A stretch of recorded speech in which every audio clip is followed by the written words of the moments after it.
And I didn't skip it. So now we're locked in this movie. Hello, and welcome back to another exciting Let's Play of Quest for Glory 4 Shadows of Darkness.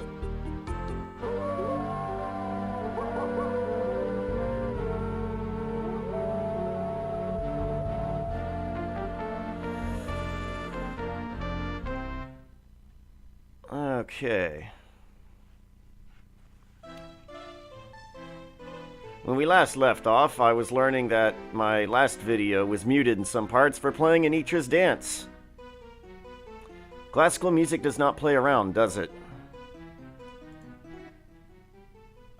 Ah, yes, we already talked to him. We paid for a room as well. It didn't even give us an option. Let's look around. You're in the Hotel Mordavia. It's your basic, run-of-the-mill inn. But they forgot the mill and nobody's running too far. A warm fire blazes in the hearth. Ornamental plates seem to be the fashionable decoration in country inns from here to Spielberg. This giant wild boar's head is a trophy of the Burgomeister's last boar hunt. That must have been one impressive boar. The chandeliers lend an aura of faded decadence, not to mention some light, on the Hotel Mordavia. You're in the Hotel Mordavia. This door leads to the innkeeper's private rooms. It is a plain but well-made chair. You might say it's a sitting pretty. Now the table's helping to keep you off the floor as well. Ah, well, oops.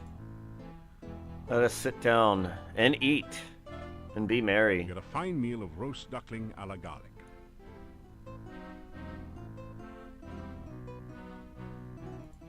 Excellent. The innkeeper nods at you. I said goodbye to him.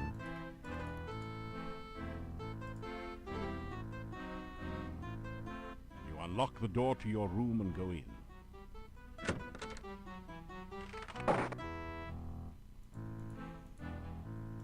The furnishings are sparse, but the bed isn't bad and the room seems pretty clean. The furnishings are sparse. You light the candle. Huh. I don't think that actually does anything, no. Garlic braids festoon the room, adding that certain special ambiance of Gilroy in the spring to the room. Huh. Festoon, huh? You don't need that much garlic. Besides, it lends a certain air to the room, don't you think? You light the lamp. Nice. I didn't know that was doable. The furnishings... It looks like one of those hollow bedposts they like to use in mystery stories. The window opens out onto the back of the inn. A narrow ledge runs under it on the outside. That didn't... Let's rest 60 After some minutes. rest, you feel... Yes, let's get You straight... ourselves sorted out here. After some rest...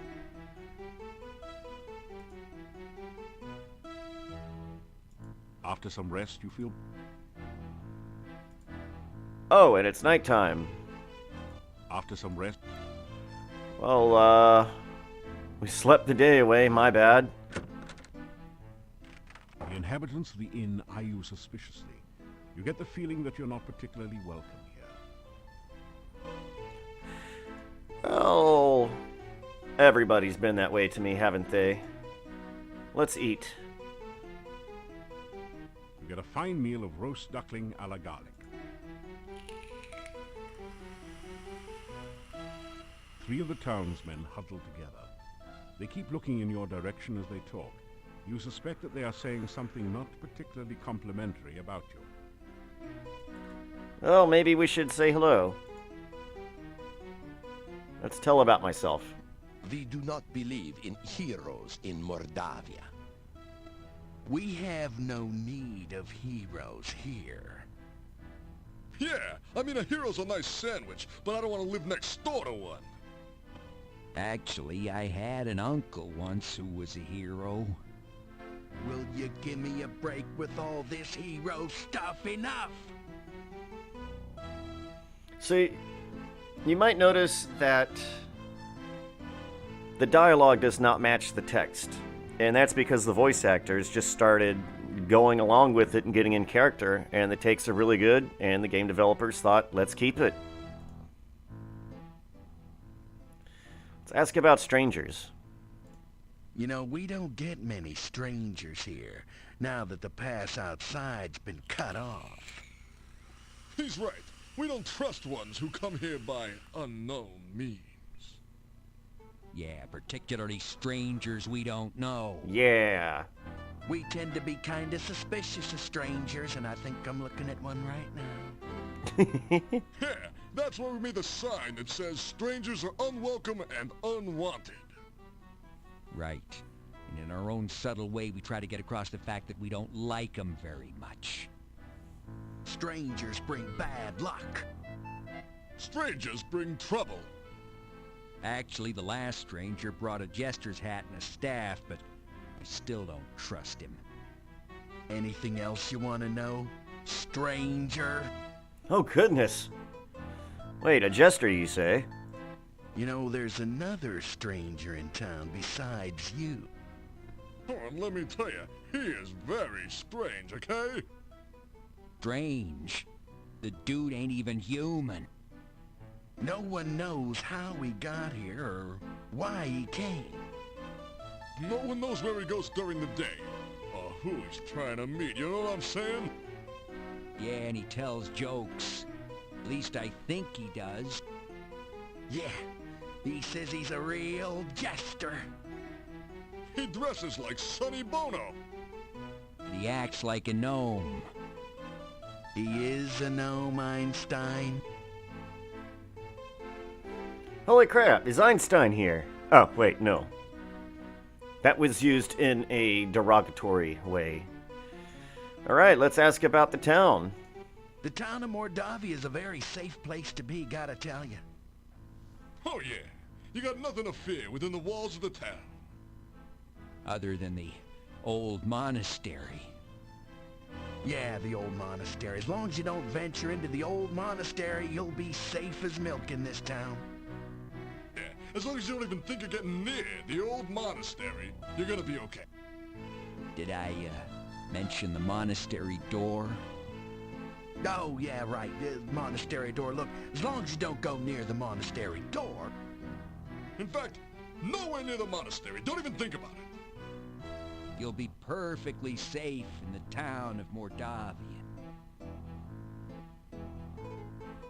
Oh, I see. I think they don't want me to go to the monastery because it may be dangerous. So let's see how they're doing. Hey, look. There's nothing wrong with us. Yeah, we're okay. We've been tested. Well, to tell you the truth, I do feel a cold sore coming on. Alright, let's ask about the night. Hey, Mordavia nights are dangerous. Oh, he's right, you know. Nobody goes out at night, except my girlfriend, but she's working. Her and a few ghosts, revenants, a wraith, and vampire or two. Hold it, put it in part. There are no vampires in Mordavia. Yeah. Vampires in Moldavia. Whoever heard of such nonsense? I hate to burst your bubble, but my Uncle Fred was bitten by a vampire once. Your Uncle Fred's alive and well and retired till Silmaria. Hello? Yeah, I know him. He sends you a postcard every harvest time saying, "Where's my $20?" Well, he had a miraculous recovery. Oh, good for him. Alright. You've never seen so many... It is very dangerous in Mordavia at night. We always keep things locked up when it gets dark. I will let you out for now. If you wish to return later this evening, just knock on the door.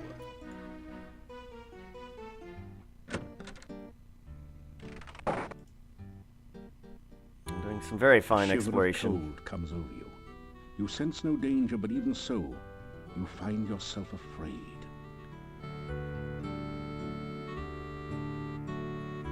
There is one for whom I weep. She lies in her watery grave, her heart broken by a lover untrue. Speak with the gypsies on how to free her spirit. Free the Rusalka and heal her sorrow. The Rusalka, a Russian mermaid. The massive gate to this town is securely barred to protect it from things that go bump in the night. You cannot leave the town this way.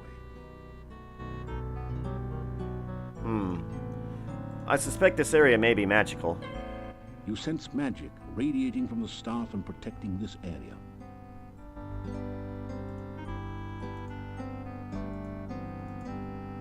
The massive gate... Okay, let's levitate over gate for fun. Why not? Or actually climb. Ooh, someone took the time to light the pumpkins and to carve them.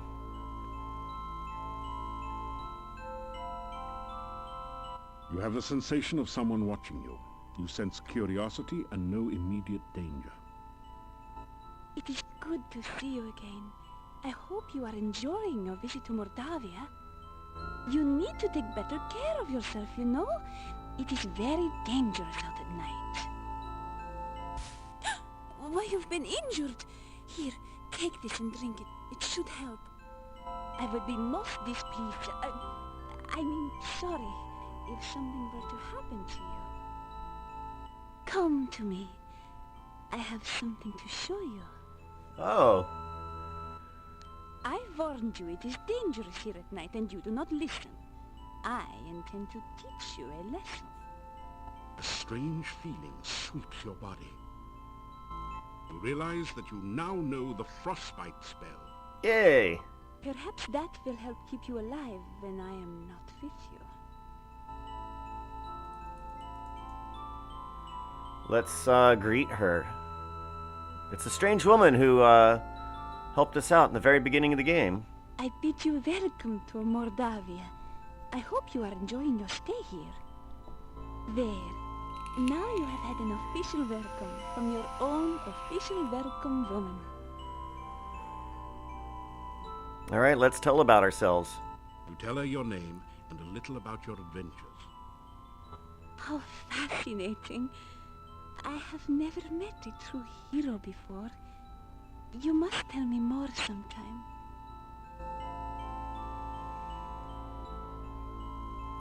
And let's flirt with her. You try out a few of your best lines on her. You flatter me. It is nice to have someone as handsome and attractive as you say such things to me. Let's talk to her. What's your name? You may call me Katrina. And what shall I call you?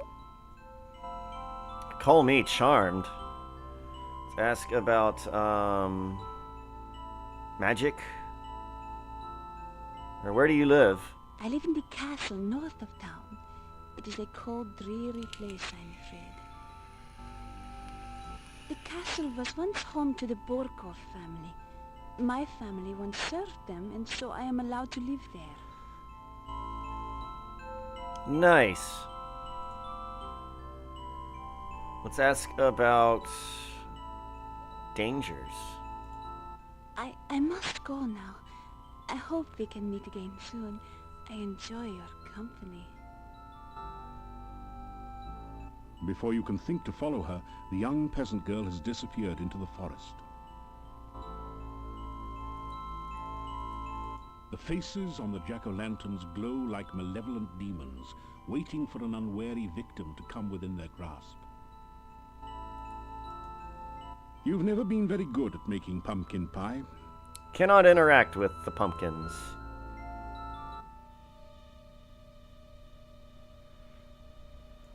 And since I'm low on health... You can't heal.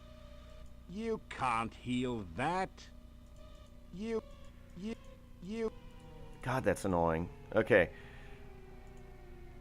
Let's try that again, now that we're more on the screen. Ah.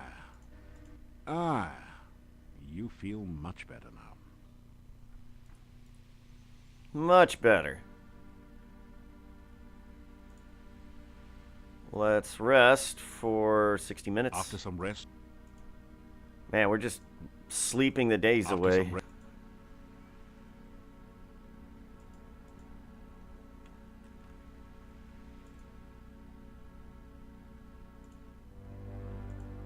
Or actually, yeah, how am I doing on stats? Climbing has gone up slightly. Yeah. Climbing, stealth. Strength is doing fantastic. Communicate might even get maxed out. What do you say to that?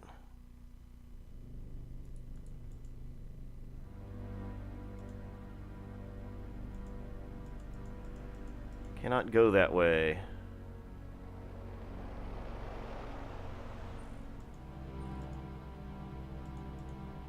Let's get into a fight.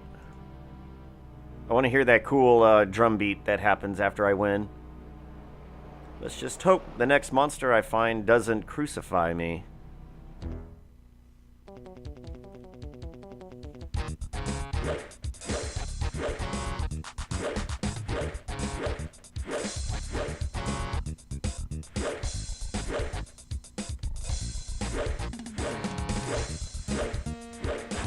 Bring it.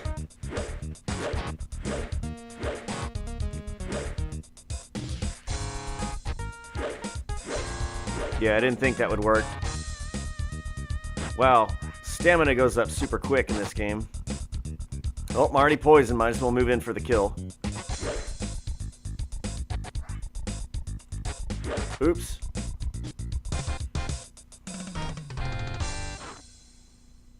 I meant to actually just kind of keep ducking.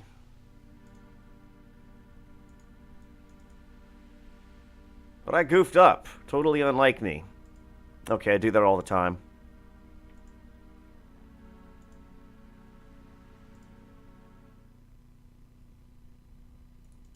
It's a revenant, a zombie-like creature that has been brought back from the dead by magical means. They're very fond of living flesh. You know what they said in Hero about the touch of one of these creatures? He might drain the life right out of you. This is some strange music. Wow, that does some damage.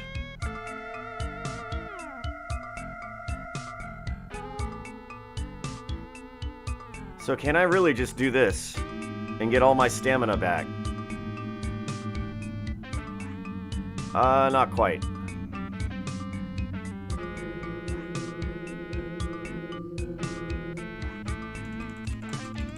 I wonder if that's actually raising up anything.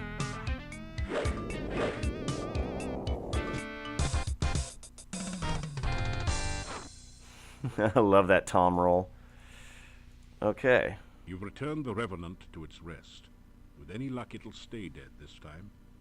It exudes the delicate aroma of rotting flesh. Ew.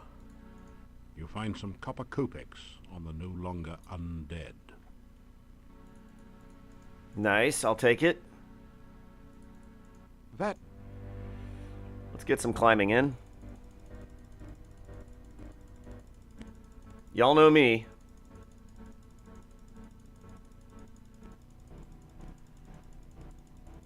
Always trying to be strong.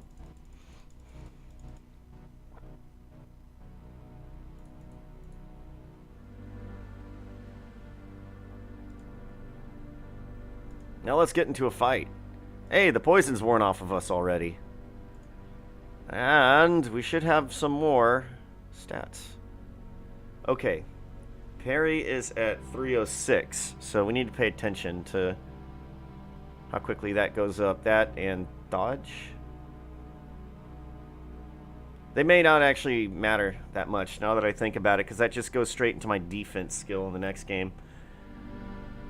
Climbing is at 282 now. Luck, 250. Intelligence, strength. Nothing really much to write home about. Alright, let's get into another brawl.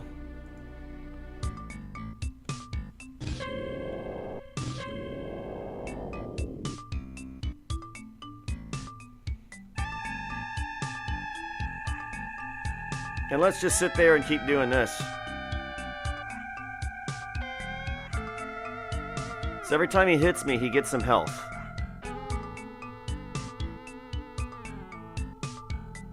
I guess that's what that,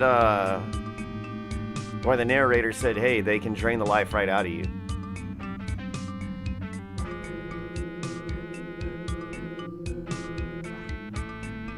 Alright, looks like he's healed himself up nicely.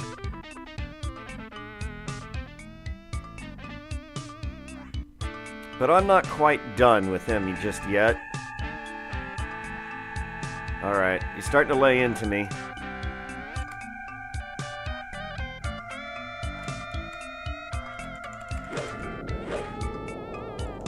Back off. Cut me some slack.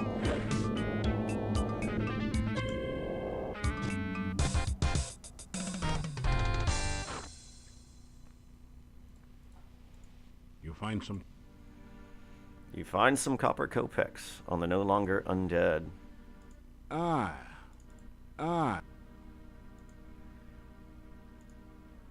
Alright. After some rest, You're getting tired. you get in some climbing practice.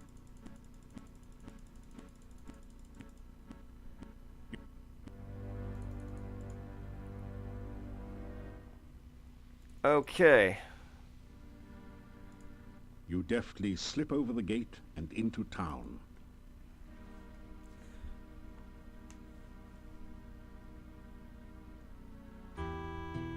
A shiver of cold. Wait, is this guy gonna keep... There is. She lies in your... Yes, we've already heard this.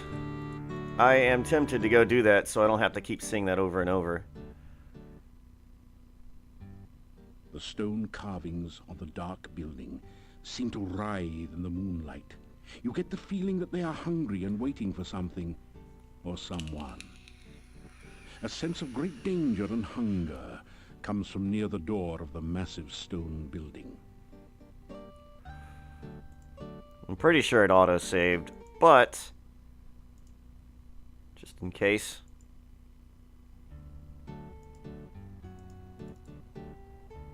That did... You find a good spot, then climb up the monastery wall. Oh, climbing skills in these games. They actually do come in handy. Never you mind, I can just cast Levitate.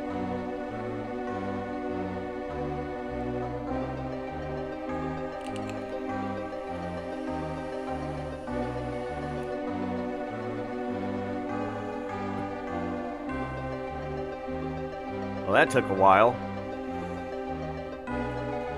So last time we used this symbol to get on in, and it was stuck in the front door. Now we're inside and we have this. So let's show this. That didn't do anything. That didn't. The Dark One sign seems to pulse in your hand. As you touch the Dark One sign to your skin, you feel a cold. You can't get this log holder to move at all. It's solidly set into the base of the fireplace. That's funny. The strange six-tentacled creature is moving. It looked like another wall decoration at first. Oh dear. Why don't you calm down? A feeling of peace and tranquility fills the area. You can't get this log... Uh-oh. Hector Hexapod had a hunch that hapless hero was his lunch. Since he brought no better fare, he chose to eat you, right then and there.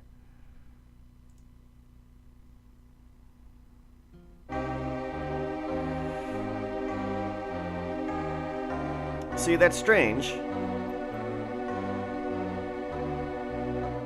Because I thought I could appease him with that sign. But that's apparently not the case. I must be misremembering that. Is there anything in this jar? It doesn't. No. A long wooden table attests to a time when this room was used to double as a communal dining room for the monks.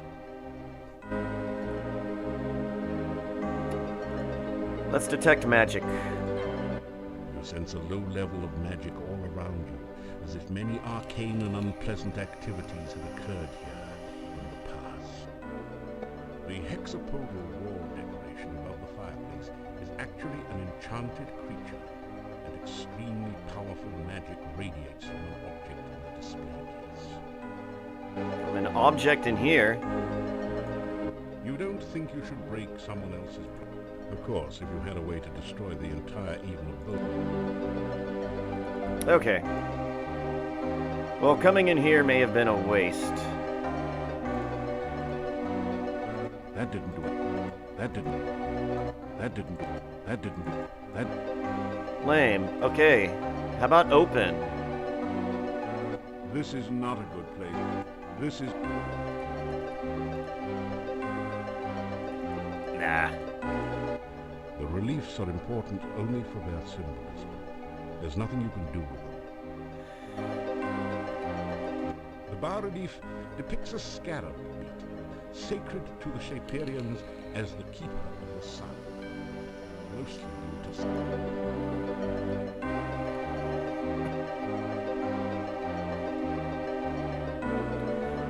to Yes, we also had a scarab as the loading symbol in Quest for Glory 3.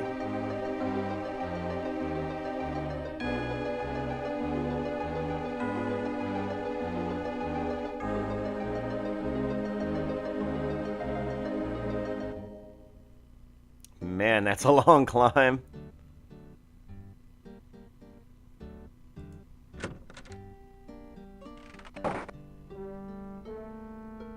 Can I practice magic in here? 366, wow. This is not... This is... The frame is concealing... Wait. That did... The frame is concealing a secret passage, but you can't see any way to open it from here. Is that the truth? So I can tell that there's a secret passage there. You sense no magic. It's not magical. And I have an open spell. This is not a good... This... Oh, be like that then.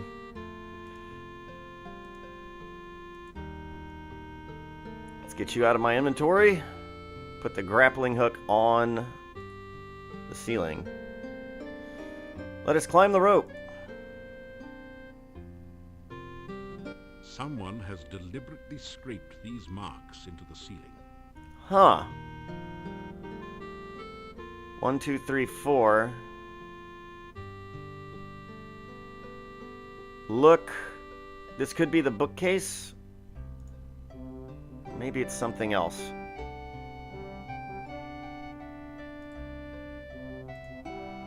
You are so exhausted.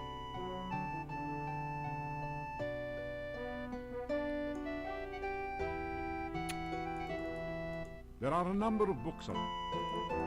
Hey, what's this? This place appears to have been an adventure. There is a set of coat hooks in one corner. You never knew adventurers were expected to be that neat.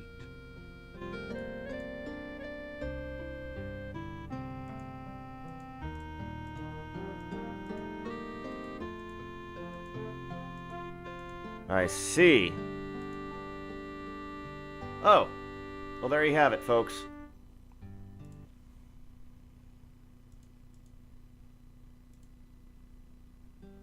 Let's see what's behind the secret passageway.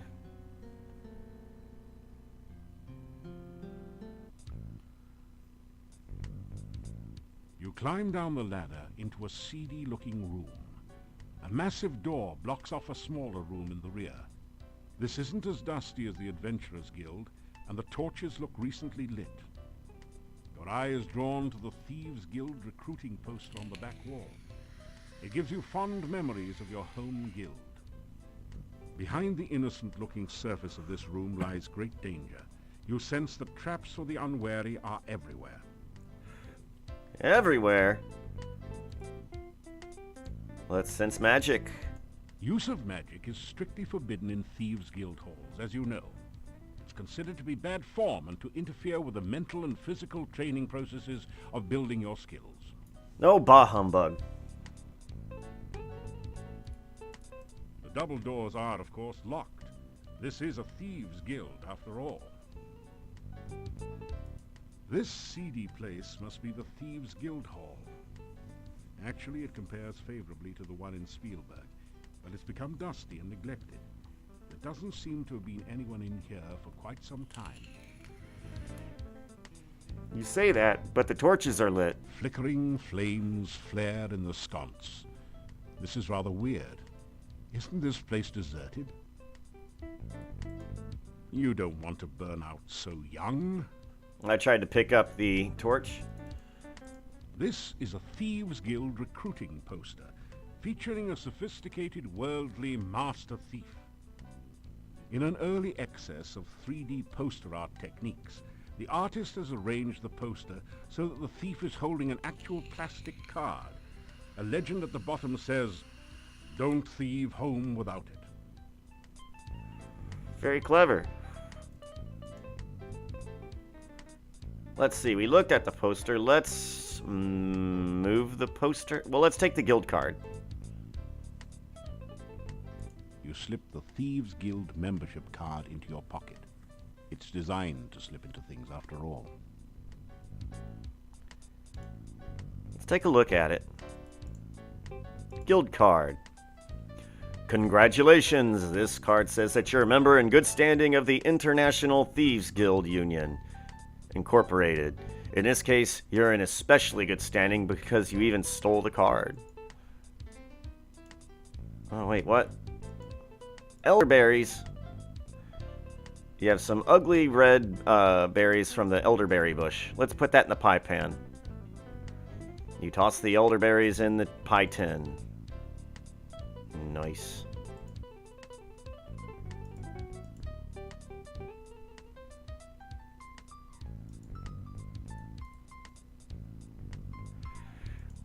Let's move the poster. The poster is firmly attached to the wall. There's nothing behind this one. What a bummer. Alright, let's take the poster. The poster is firmly attached to the wall. Ah. Alright, let's destroy it. Oh, that's a really unthief-like thing to do. Causing wanton damage tends to discourage people from leaving their valuables outfield. Yeah, we should have some more forward thinking, shouldn't we? A single tapped barrel rests against the back wall. There does seem to be something under this barrel, but you've got no clue of what to do with it. Huh. The painting is undoubtedly a forgery. Not that you know anything about art forgery, but you're quite sure that it would have been stolen a long time ago if it was actually worth anything. This is a drainage grate. Strange that there should be two of them almost next to each other. Very strange. Is there anything in this one? On close examination, you find some scratches that might be thief marks behind the side drain. Oh. Look in the other drain, maybe? You examine the metal grate on the floor. It might be a drainage grate, but it's strange that there should be two of them right next to each other. Rummaging around under the floor drain, you find a round knob with a point on one side, which you pick up. Thieves have had to clean up after themselves since a few unfortunate accidents with maintenance personnel. They got a rough job, maintenance. The well-worn oak desk looks as though it could conceal 1,000 secrets. Most of the drawers appear to be fakes. The one real drawer is locked. Just my luck. The double doors are locked shut. The lock itself looks sophisticated, but the door has a simple sliding latch. If you had the right tool, you think you could easily slip the latch. Slip. Didn't he just say that this card was meant for slipping into things? I'm pretty sure he did. You slip the guild membership card between the doors and unlatch the lock. Your guild card. Don't leave home without it.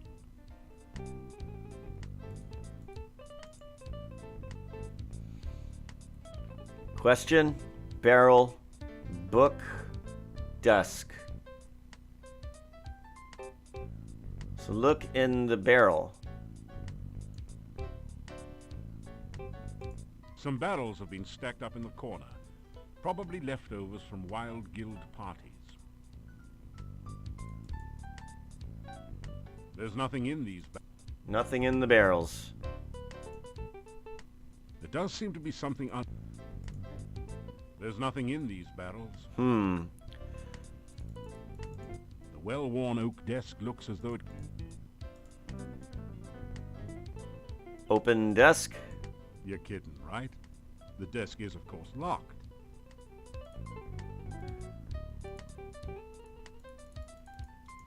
It's a bookcase. There are a number of fascinating books about thief techniques on the bookshelves. Of special interest is the one on disarming traps. It says that with a new Mark II thieves' toolkits and a bit of skill in picking locks, you can locate and disarm almost any mechanical trap. In the section on surviving magical traps, the book suggests taking up religion. There's also a book on thief marks that tells you all about this secret language of thieves. You learn a number of new symbols and combinations. This looks like an interesting safe. Another fine product of the Filch Safe Company. But you can't for the life of you figure out how anyone can open a safe with no knob. Oh. Well, I have been called a knob, but I can't use myself on it, but we do have a knob. Now that you've replaced the safe knob, the Filch safe looks ripe for the cracking. You know, kind of like a walnut. To open the safe, you will need to spell out the combination with alternating right and left turns. So, A-C-E-G-I-K. Let's do a bit of thinking on this. A, B, C, D, E, F, G, and so on. Filch is a word that keeps showing up. So let's do this mark. F, I, L, C, H. You quickly rifle Yes. the opened safe. Unfortunately, it looks as though legions of Thieves' Guild initiates have been here before you, as all the money is gone. You do find 5 throwing daggers placed here for, well, safekeeping. The only other usable thing in the safe is a single lockpick, half buried in dust in one corner. You grab the lockpick and the daggers. Okay, nice. Let's save again.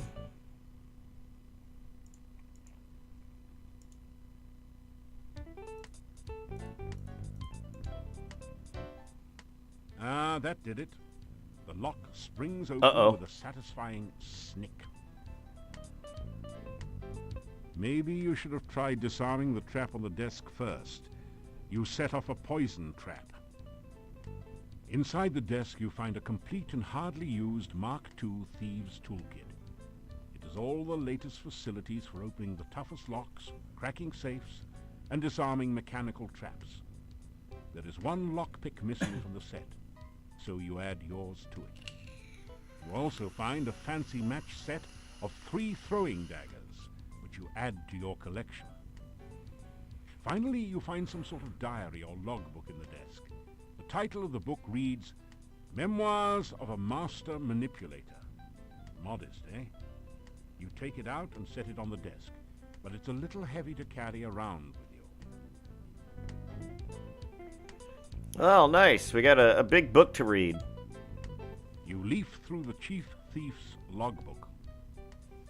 An interesting entry speaks of a proposed night raid on the castle. The guild members would use the secret passage to avoid notice. You wonder which secret passage that might be. A later entry in different handwriting indicates how far the guild had declined recently. It seems to be just a bunch of doodling and some nonsense words. It says, "Bad boys yell, good girls giggle, rich girls run." Not quite on the same standard as a nighttime castle raid. One of the final entries says, "Fred and Frank caught out at night without hooks. Fred is dead and Frank sank. I'm the last." An ambitious thief will try to prosper by hook and by crook. The log closes with some incoherent ramblings about passing the deadly tentacled beast, then the horror, shadows of darkness enfold me, madness and mockery in the dark one's chamber. Sounds as though the author was in a chemically modified state.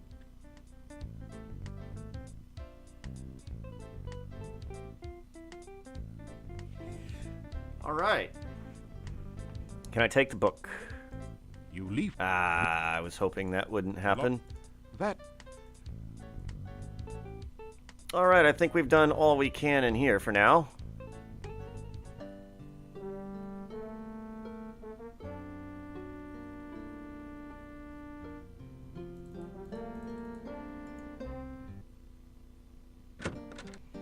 As a matter of fact, why don't we have another night terror? Go to sleep and have a night terror. Seems like a jolly good time. Sleep until morning.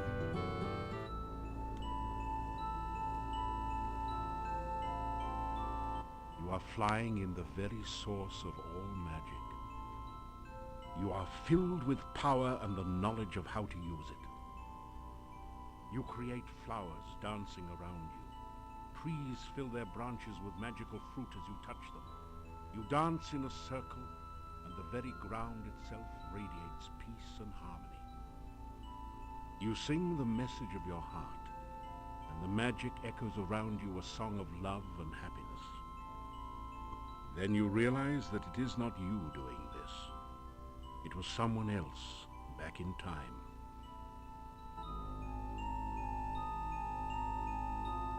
You hear that voice calling you again.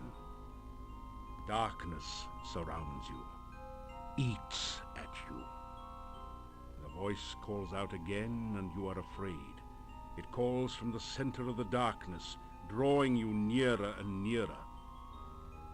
The darkness sucks at you, pulling you towards the voice as it flays all warmth and life from you. You scream!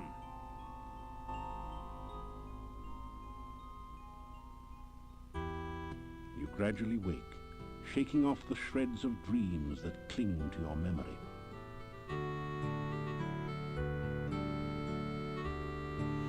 Very dark indeed.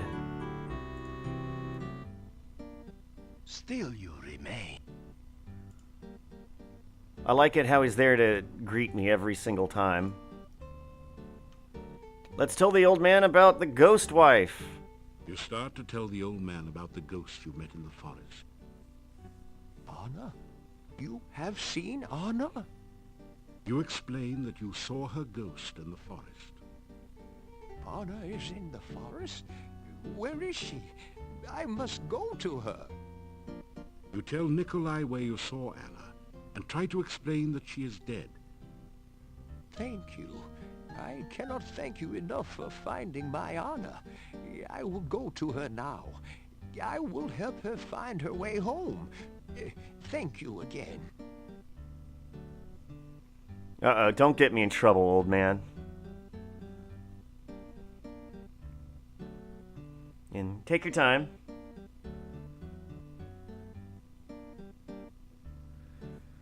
All right, and we're back.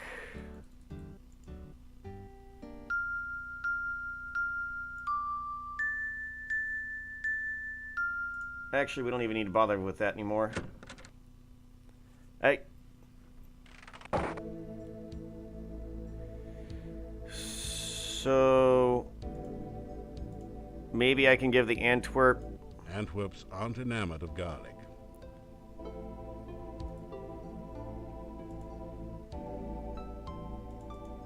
Okay. Let's go back to the provision store. Let's go back to the commissary in this Slavic town. And one thing I really do like about this game that I wish was in all adventure games is I can use the walk icon on the doors. And I can use the walk icon on the doors. And it will already get you in there. I will be as responsible for only as much as I get caught. For the old man disappearing in the night. I don't know, these people already distrust me. I hope they don't blame that on me. Okay. Let's buy some flasks if possible. More missing people. Now old Nikolai is gone. Uh-oh. What is this town coming to? Can I... Yeah. Tell Olga about what you've been doing in Moldavia. And be sure and keep me informed. I need to know everything that goes on around here. Someone's got to have a clue after all. You got it. Let's buy some equipment.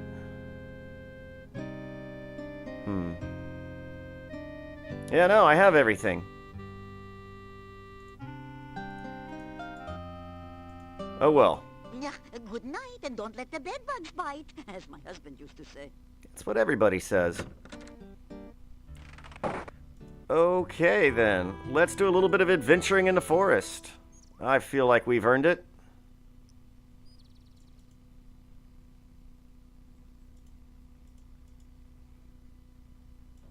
No.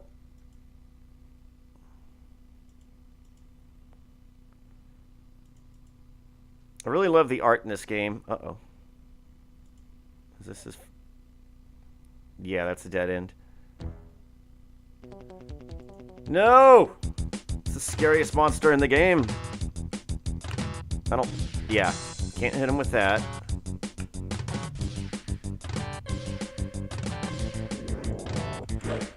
Oh, God.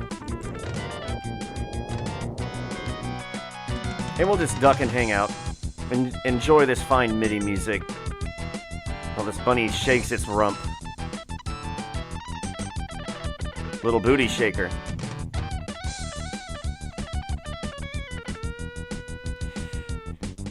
Yeah, money is mostly useless in this peasant village.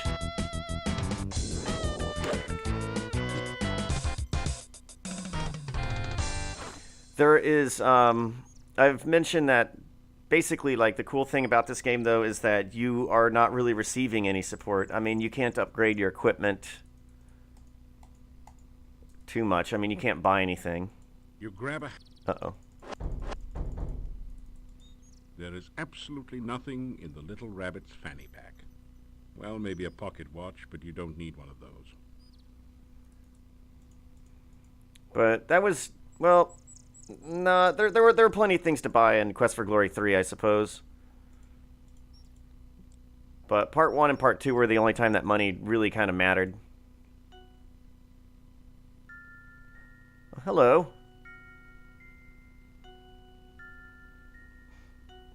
You have a strange, disquieting feeling along with a sense of sorrow, longing, and unfulfilled desires as you near the lake. The briny lake seems to draw you towards it. Hello there. Could you help me? This water is so cold and I need someone to help warm me. Yeah, I can do that.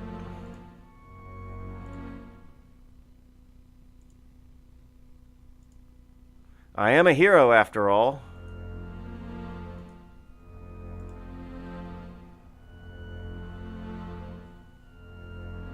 You wade out to the lake woman and take her in your arms. Her skin is soft but very cold. The lake spirit moans softly as she holds you closer and closer and tighter, then pulls you down into the lake. Uh-oh. Going drown? You quickly discover that you really don't know how to breathe water. Okay. Trust no woman. This is one of the most beautiful women you've ever seen. She has lovely, long, golden green hair, although your eyesight tends to focus a bit lower than that. The lake stretches out to the west as far as your eyes can see. Its crystal clear waters are probably icy cold from the mountain runoff. And It is so cold here in the lake. Please, come and hold me and help me to be warm again. okay, we're gonna totally be a nice guy about this.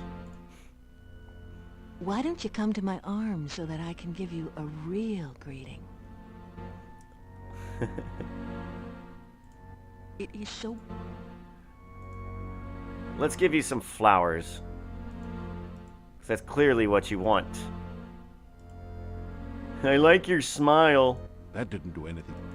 Thank you for the beautiful flowers. No one has been so nice to me since I can remember. Let's let her know who she's stepping with. I tell the Rusalka about some of your previous adventures. Gee, you've done a lot to get rid of monsters and things. You don't think I'm some kind of monster, do you? I mean, just because I'm undead and drown people, you don't think I'm bad. Now that you mention it, her accent is wrong. She makes me, the way how she speaks, she kind of reminds me of Elvira. Alright, let's ask about the Rusalka and try not to ogle the art. It is lonely being a Rusalka. Anytime anyone nice comes along, I pull him into the lake and drown him. Once he's drowned, he's not much company, I'm afraid. What is your name? I've been a Rusalka for so long, I've forgotten. Huh. Lake. This lake is surrounded on three sides by steep mountains. To the southwest, it merges with a swamp. The lake is not a safe place for you to swim. Many unpleasant things lurk in the deep water. Swamp. The swamp is definitely a creepy place. Dead things lie under the water and try to drag the living underneath. Kinda sounds like my job description, doesn't it? Well, the things in the swamp are a whole lot nastier than I am. So be careful out there. Will do. Things. I stay far away from them. They crawled into the lake from the swamp one day. Ugh, they remind me of worms and give me the creeps. Okay then. Tell me about all the forest things. I don't know much about the forest. I can't leave my lake, so I don't get around there much. Why are you here? You ask what a nice girl like her is doing in a place like this. I don't really know. I've been here for such a long time now. I mean, it's not like I can go anywhere. I can't leave the lake. Alright, why are you drowning people? It's my job to drown anyone who comes to the lake. That's what being a Rusalka is all about. So it's a job but not a career. I think I remember the town. I must have lived there once. Other than the fact it's somewhere to the northeast, I guess I can't tell you much about it. Enough already. Is there anything else I can do for her? Would you like some garlic? That didn't. Come on, Pixel. That didn't. Okay, no. Well then, it was nice meeting you. Please, come visit me again sometime. It's nice to have a friend to talk to. And just in case she's a thief. Gazing intently at the lake woman, you sensuously waggle the fingers of your right hand beside your nose. Then you delicately and suggestively rub your belly with your left hand. The Rusalka says, "Oh, yes, that's what I want too. Come to me, and we'll rub noses and bellies together forever." Oh, Jonathan Rhys Davies. You did a fantastic job there.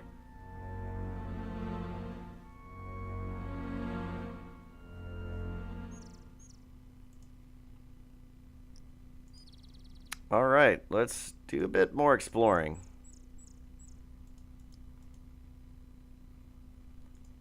and rub our bellies and pat our heads forever.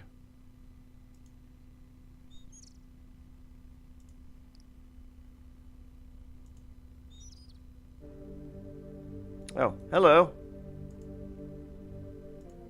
You greet Igor. Igor looks up at you. Crazy to think that people still name themselves Igor. This cemetery, this where dead people buried. Igor buried them. Nice. Me, Igor. You weird stranger. This guy's calling me weird. Grave, hole in ground. Put person in when dead.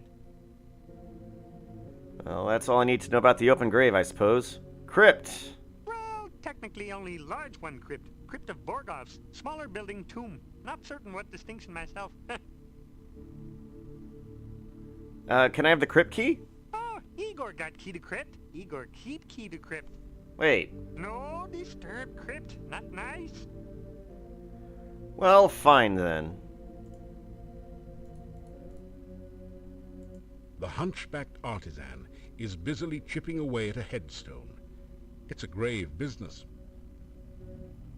All right. Let's, look around. You don't notice anything. You don't know. Here lies Janos, faithful forever to his lost true love, laid beside her empty grave. This gravestone is marked, "No effort could Elissa save. She passed into a watery grave. Her body was lost, only her memory remains."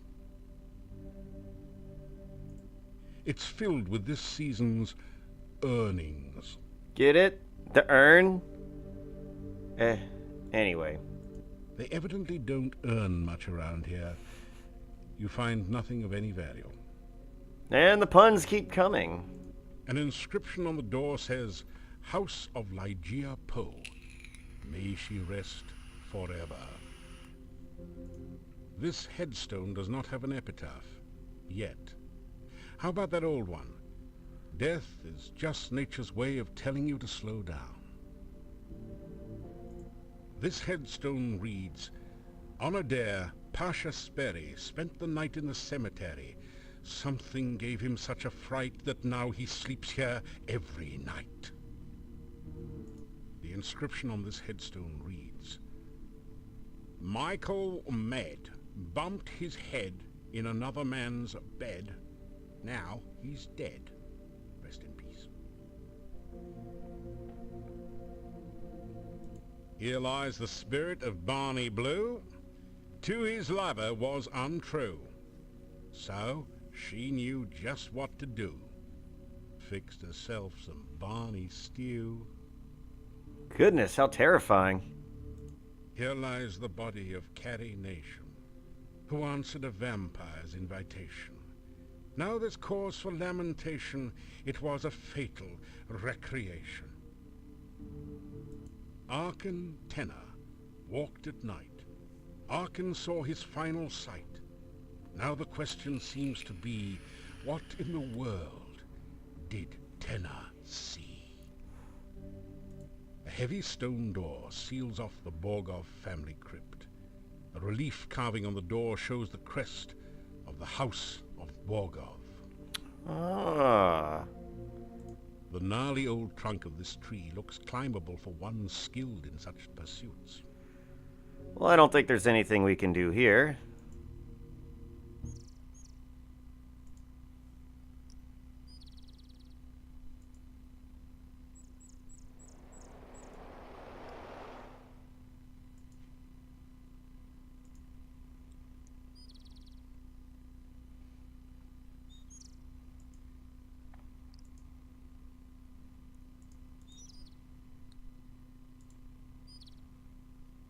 This place is very Innistrad. What is Innistrad?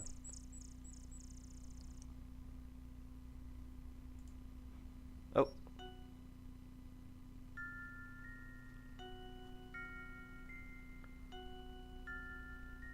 I feel like I might know that name. Strange.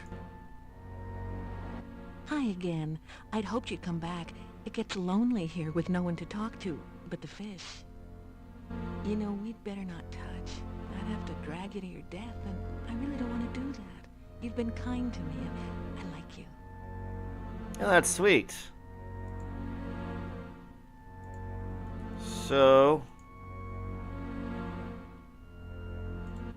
You sure have been a lot of places. The only place I've been besides the lake is a swamp, and that's not exactly a tourist attraction. I may have been places while I was alive, but I can't remember back that far. Maybe she has new dialogue options. Mermaid. That seems to be new. I swim a lot and comb my hair and look for people to drag to their deaths. It's not exactly a busy schedule. The swamp to the southeast is a very scary place. I swam there once out of curiosity. I was combing the weed and goo from my hair for weeks afterwards. The will-o'-the-wisps were friendly enough, but those grasping arms, ugh. Weirdest of all were the creatures standing guard near some sort of tomb. Well, I'm not going back to that swamp for anything. Oh, wow. Tons of things to ask about. Will-o'-wisps. Will-o'-the-wisps are the souls of lost children. They play around the swamp at night. They look like little sparkles of light. Watch it, though. They love to play hide-and-go-seek in the swamp, and most people who try to follow them there don't return. Tomb. Tell me about the tomb. I call it a tomb, but it was more like some sort of pillar. It felt magical and very, very cold, even to me. I stay as far away from it as I can. Scary. This is all very interesting things to know. Guards. The guards near the tomb were really weird. They looked like they had been human once. Now I don't know what they are. Well, they aren't dead or undead, as far as I can tell. Just awful. Huh. The grasping arms will try to drag anyone into the swamp. Now, they can't get you if you stick to the grassy areas, but I don't recommend you go visiting there. Well, we'll most likely have to go there at some point. Tell me about the lake. I live, well, maybe not live exactly, but I do reside here. It's a nice lake, but as a recreation area, it leaves something to be desired. The only boats around here are sitting at the bottom. Fishing tends to catch the fishermen. The swimming's pretty good if you don't mind drowning.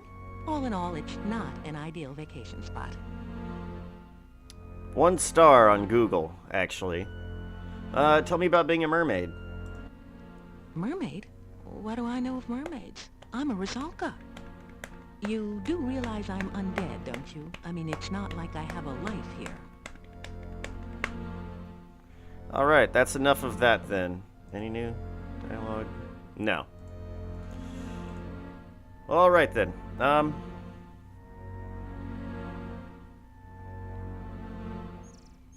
We'll have to see her a few more times. And there is one thing I definitely want to do. Oh, no, come back. Actually, okay, yeah, we need to blow through our mana.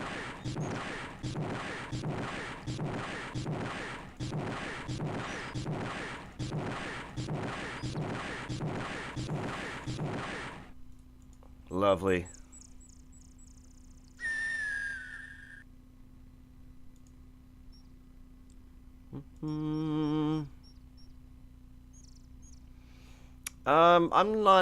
I'm not incredibly well versed with the mythos, but I know them from, I guess, South Park and video games.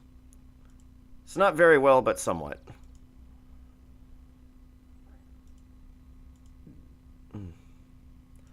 Let's go down one more screen, and then I think we just keep heading west. And we'll be where we need to be.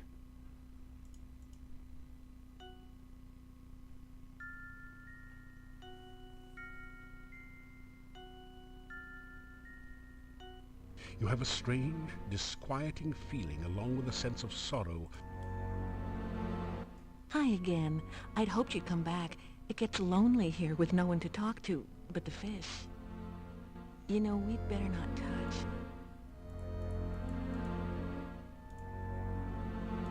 Here's some more flowers, because I'm such a nice guy. Thank you. That's really very... So, we're going to exploit something. If you give her flowers, she'll accept them. If you show up and try and give her flowers a second time, she'll say thank you, but she won't take them. Thank you. And that will help out your honor.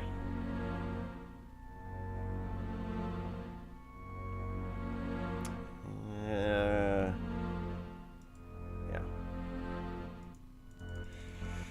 So we're going to do this for a minute.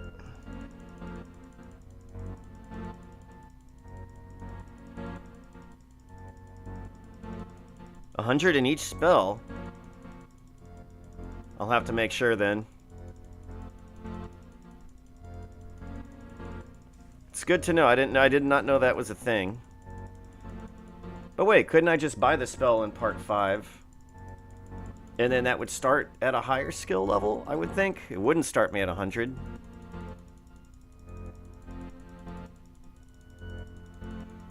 No, I'll have to research that and figure that out.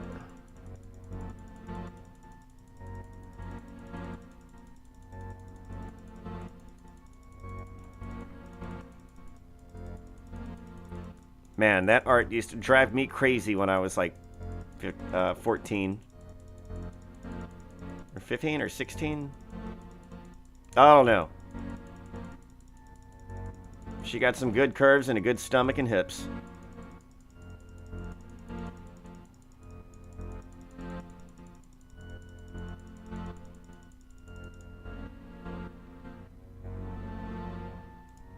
Wait, is it getting dark? No, it's like the middle of the day. How am I doing on honor? Oh god. We still got a ways to go. But it's fine. You are the kindest man I know.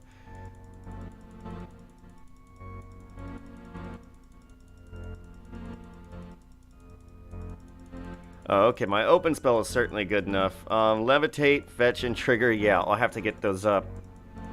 All that effort I had to go through to get the trigger spell from old Henry. Henry the Hermit. Oh, him and his brothers, they never talk, but even Henry, he talks the least. Oh, you know. Hasn't said a word in years.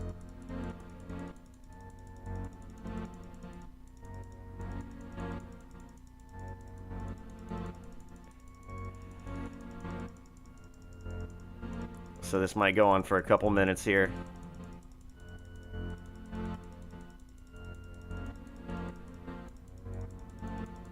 Man, you really know your Quest for Glory. I've only beaten Quest for Glory 5, I think, a handful of times.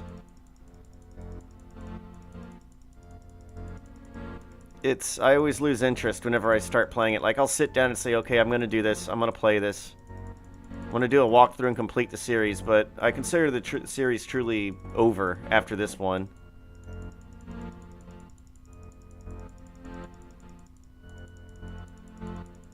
And at the end of my Quest for Glory 3 video, I did some research, because I was researching Chainsaw Monday and the release date of Quest for Glory 5, because I remember whenever Quest for Glory 5 was coming out, they were saying it's going to be multiplayer, it's going to be online, you're going to be able to play with other players, and that just never made sense to me. Like, how is that a thing? That's not going to work.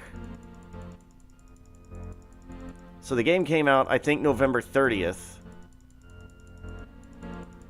in 1998. And then 3 months later, not even 3 months later, sometime in February was Chainsaw Monday and everybody got fired. So they crapped out Quest for Glory 5 as soon as they could, get the game distributed, and then malarkey just happened. My ranking of the series, for me, I feel that Part 4 is obviously the best.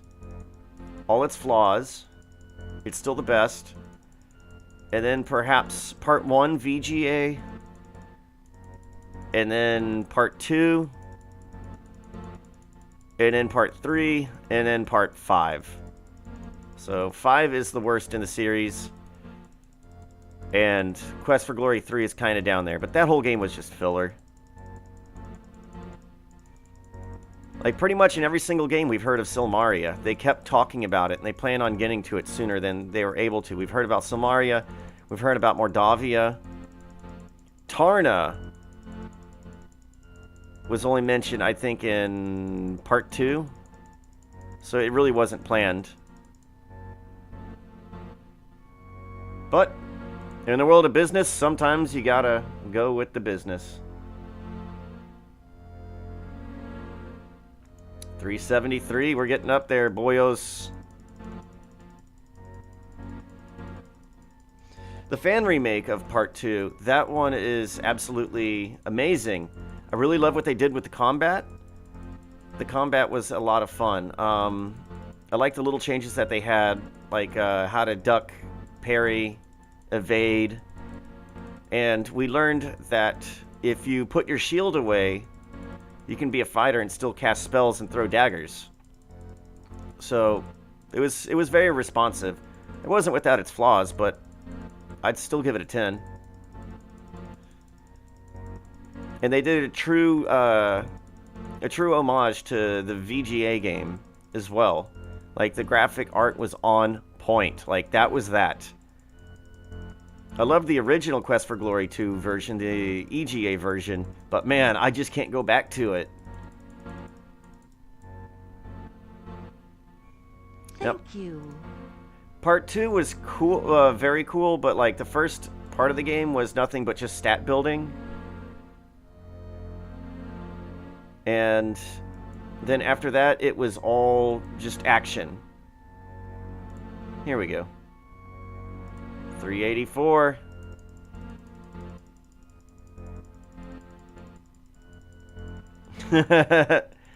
Yeah, 3 was not a great game. The combat was probably the worst in the series, like part 5 included. I think the combat in part 5 is better. And I don't particularly like that combat system. But part 3 was alright. There really wasn't that much to do. I mean, you could go to Tarna, you could go to the big tree, and you could go to the Simbani village. And that was like the only places where you could talk to people, and the game was just really bare.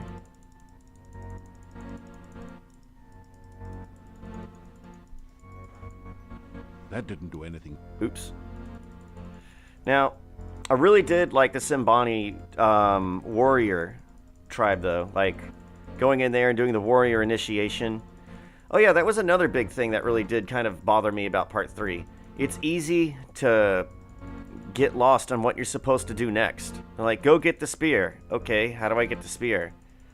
You gotta bring peace between the tribes. Alright. But it all boils down to a dispel potion. And finding that hidden cave in the tree. So you can talk to that floating magic orb, get an item from them,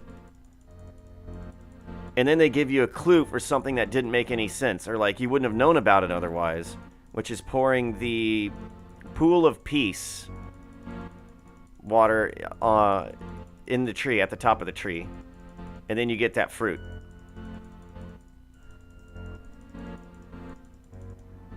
And the monster types are just really out of character for the series. They didn't make any sense. I'm fighting a dinosaur? Fighting a lizard man? Alright, we did it. Let's save, because I remember this game sometimes crashing when you leave this screen.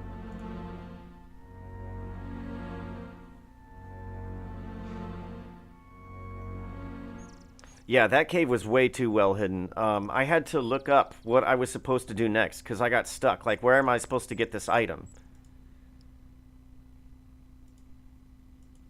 And I was like, wait, there's another screen here to this area? Holy crap. And it's like 90% useless, except for that one thing. Wait a minute. Let's cast. You sense moderately powerful latent magic waiting near the top of the standing stone. I see. Open? This is not...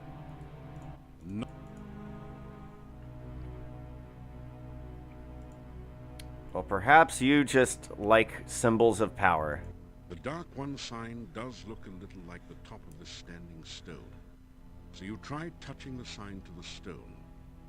You feel a resonance between them. Nothing else happens. Oh yeah, no, that's completely confirmed that you can't get full points. I've never really worried about full points in these games, but more of just like, I guess, completing the quests that I do see and do like. I don't know. Maybe I just get lazy, which is a total possibility.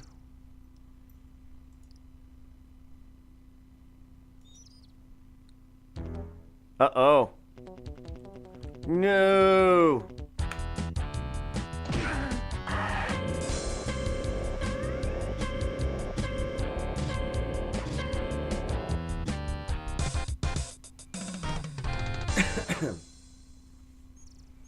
Dun dun dun.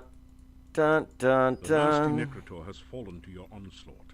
Unfortunately, this is a far from endangered species. Well, certainly this thing will have money on it, in its pocket somewhere. Searching for the fallen beast, you find nothing of value. Unless you were planning to start a flea circus. I wasn't, but I should look at what I have. Lemons, you know. Lemons in life. Gotta make do. I always say if life gives you lemons, then you ferment those lemons and turn it into liquor and cope.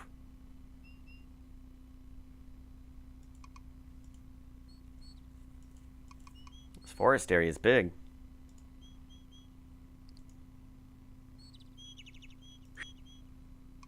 Oh. Snuck past a monster.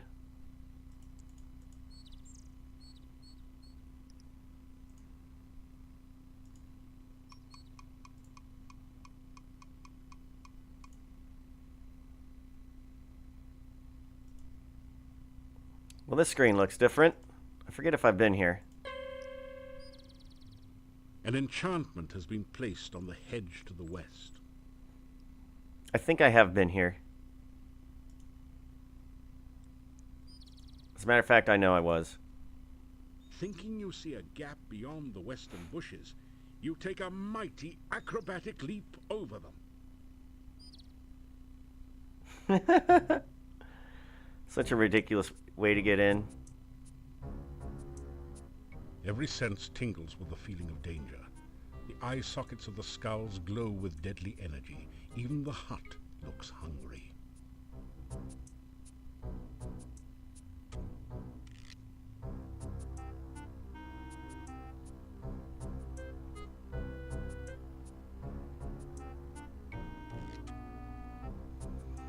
Oh man, really? It's been forever since I've done So, anything. have you got an excuse for being here, or have you just come to keep me... Came to keep you company.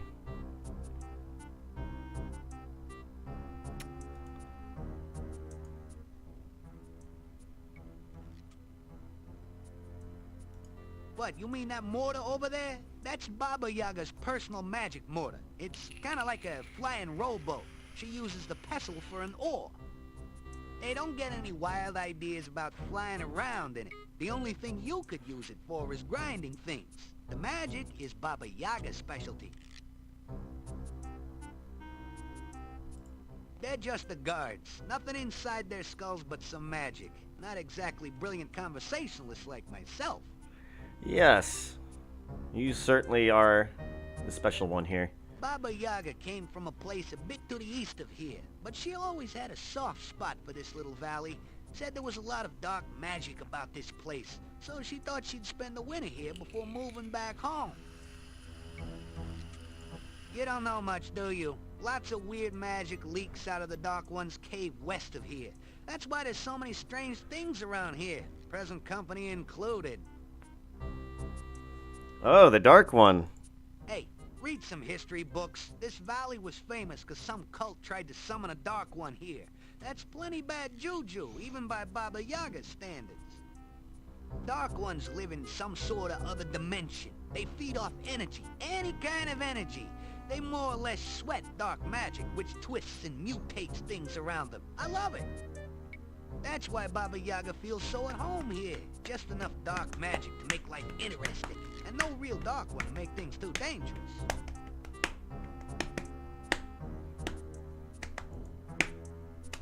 Homeland. We come originally from Mother Saria. You know, big place to the east of here. When Baba got the yen to get away, we moved to Spielberg, and you know what happened there. So we came here. Yes, I did play Heron's Quest. Yes, I did a playthrough of it, and I exported it to my YouTube channel. If you click on my image or check the link below, it'll have like all the playlists shown, and Heron's Quest was absolutely amazing. I really loved that game. It was a true homage to the Quest for Glory series, and just a lot of fun in its own right. I'm surprised that they didn't charge money for it, because I would have totally paid for that. Did I mention before that the hut's been kind of flighty lately? I think it's molting. Skull. I was getting kind of bored hanging out here until you showed up.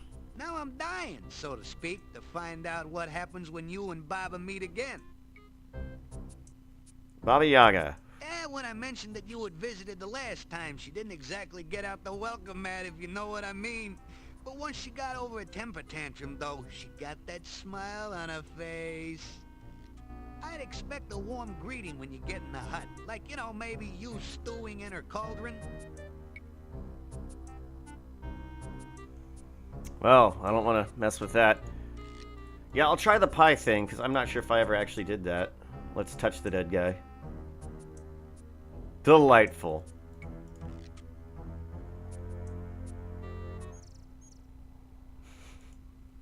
My little acrobatic jump over it.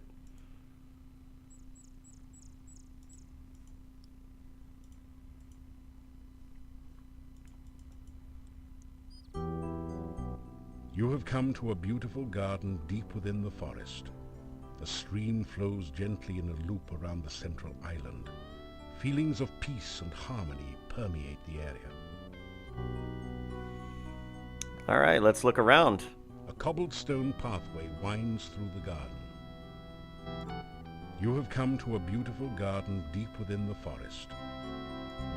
The fruit tree is laden with luscious-looking fruits of many kinds. It must be one of the rare mixed fruit trees. It's an ornate oriental lantern. It's an Lovely flowers bloom throughout the garden. The stream is wider and slower at this point. It almost looks like a small pond. You take a drink of the cool water. It tastes like wild strawberries. It's amazing. Let's cast Detect Magic. A soft, magical aura permeates the entire garden. Strong magic emanates from the fruit tree to the center of the pool in the stream. The lanterns are also magical.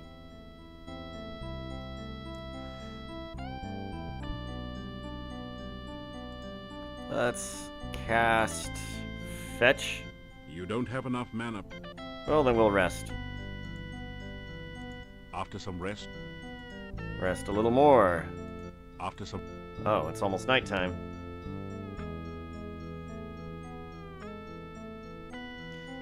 Whenever I first played this, I played it when it first came out. And then I didn't play it again until 2 years ago. So, long after DOSBox had become a thing. Let's see. Let's fetch. You didn't manage to...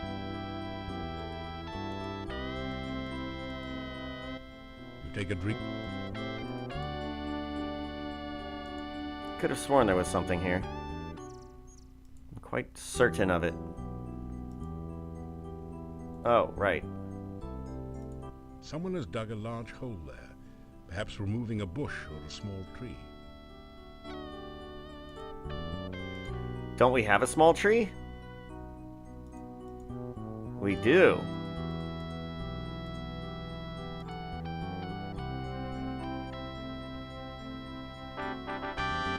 You plant the bonsai in the hole and scrape some of the rich soil around it. In moments, the bush begins to grow and blossom before your eyes.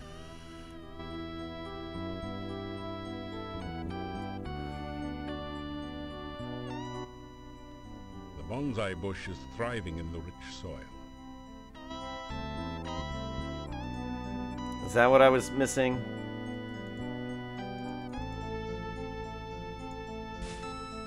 I knew there was something. Thank you.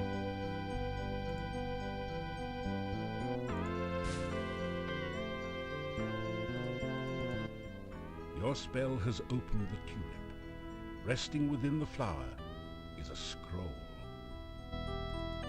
You can't reach them. Oh, how lazy. Alright. You capture the scroll with your fetch spell. As you read the scroll, knowledge of how to cast a protection spell enters your mind. Then the scroll vanishes. Protection is a sort of magical shield which will help guard you from physical attacks. I will be unstoppable. Let's grab some fruit. As you approach the tree, the fruit vanishes. Ah. Must be that low-calorie kind. Oh, you little trickster. I could probably throw a rock at it and knock it down. Or we can do fetch. Your magical lasso floats towards the tree and plucks a single ripe fruit from its branches.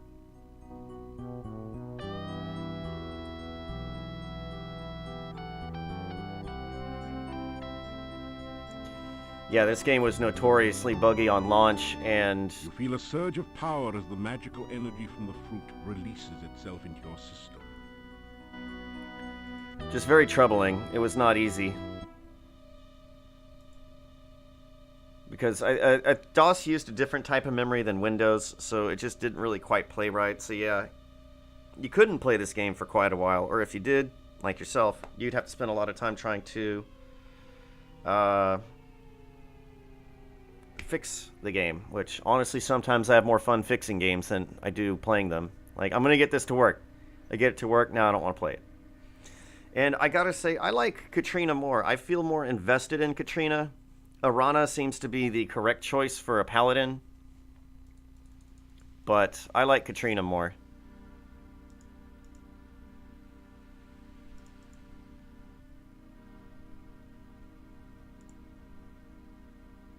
Because I never talked to Arana, really. Feel a chill go through you as you enter this part of the forest. We're gonna see if we're strong enough to do this.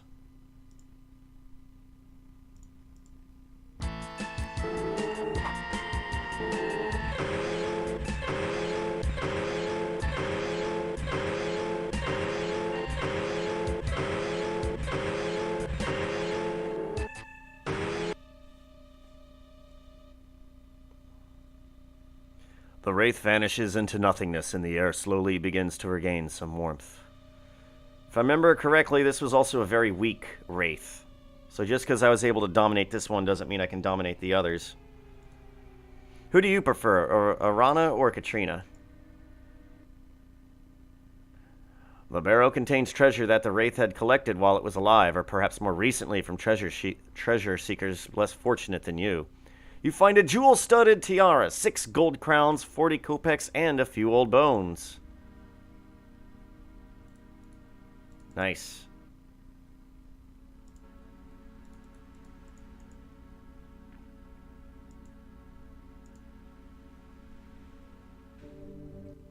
You have entered an eerie, deserted grove.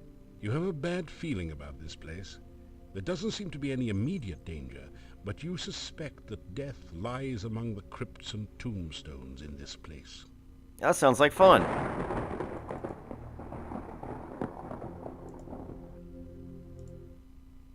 I like danger.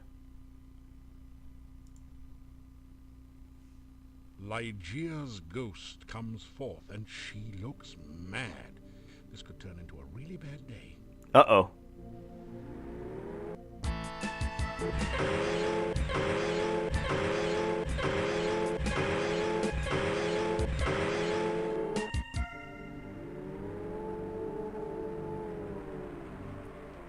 Yeah, and I think that's only for fun. I don't think we get anything out of that. Ah! Now that you've sent Ligeia's ghost into another realm, nothing of interest remains in this tomb.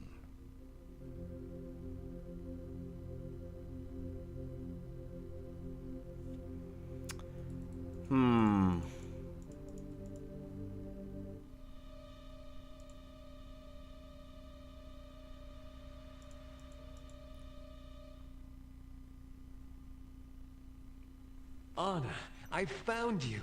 Anna! Nikolai, I have been trying to find you for so long. I never stopped looking for you, Anna. Never. I love you, Anna. I loved you from the moment you smiled at me. And I will love you for always. Oh, Nikolai. This time we will always be together. Forever? Forever. The ghostly apparition vanishes. Yeah, Jennifer Hale, all the voice actors in this game were just running at the height of their career. They did fantastic stuff all day long. We came back one last time to thank you for reuniting us. Yes, thank you so much. Without your help, I would have been lost forever. I do not know how we can help you. This is the last you will ever see of us. If there is anything we can do for you, please ask. Keep your doors unlocked, because I'm going to go hit up your house later tonight, Teehee. We waited so that we could thank you. You have saved our deaths from being endless and meaningless.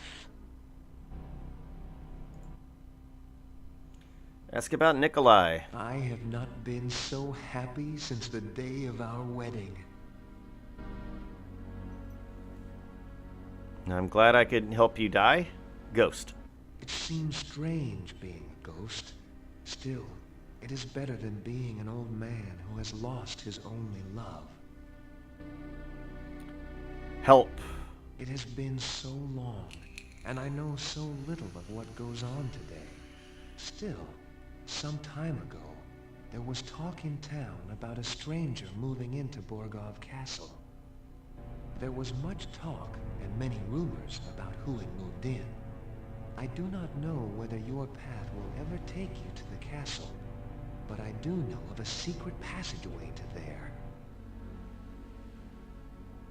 Do you? There was some talk of vampires at the time. I do not think anyone in Mordavia was actually killed by a vampire, so gradually the talk faded. What's this about a secret passage? My grandfather once told me that there is a secret passage that leads from the Borgov crypt in the cemetery to the castle. It was an escape route for the Borgov family when they were alive. And stranger. I do not think anyone even saw the stranger. We only knew him as the Dark Master. It is an ominous title.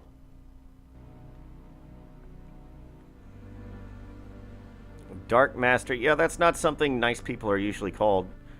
I couldn't help but admire your hat. I know the town is worried about you and you just died, so maybe I can wear it around town. You may of course take my hat. I have no further use for it. Alright, enough already.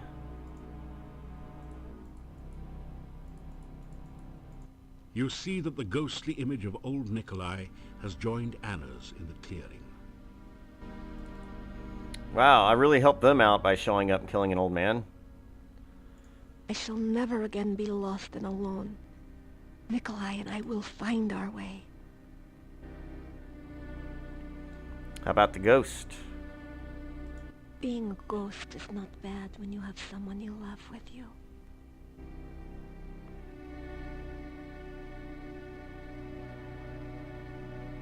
No, I didn't. I always asked Erasmus to be my sponsor. I should...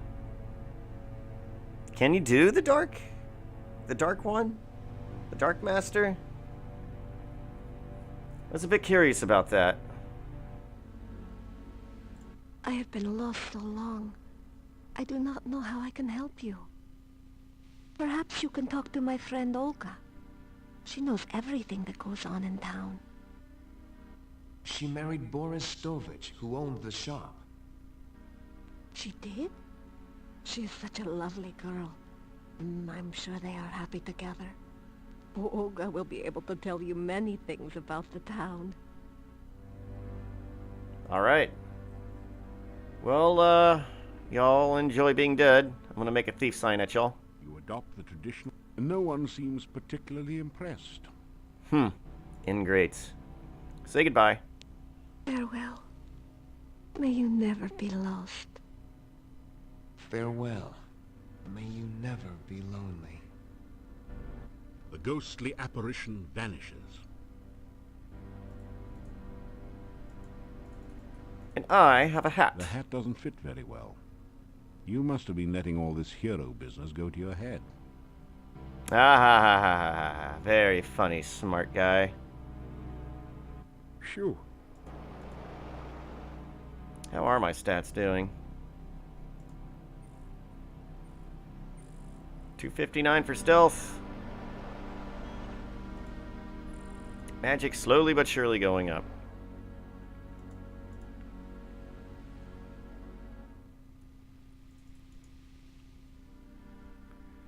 And climb over gate. You deftly slip over the gate and into town.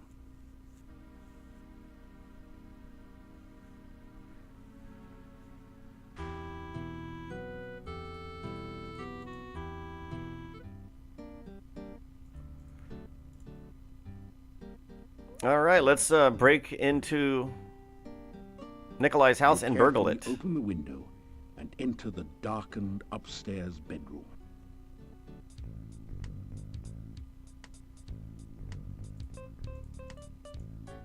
Since he's dead, I don't have to worry about being quiet. Straighten out your... In the pocket of one of the pairs of pants in here, you'll find some money. You add 20 kopecks and 1 crown to your purse. The chest is locked. What a shock. Thieves Toolkit, made by Acme, fine purveyors of professional break-in equipment. This kit has all the tools you'll need to get ahead, or at least inside. This is the Mark II professional model, which includes a device to help you disarm traps.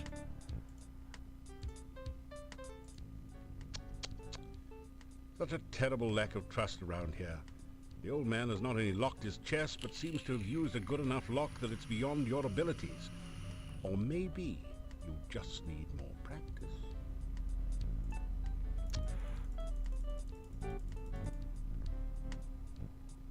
Can I pick my nose? It wasn't really designed for this, but you find you can do a fine job of repairing your armor and equipment with the Thieves' Toolkit.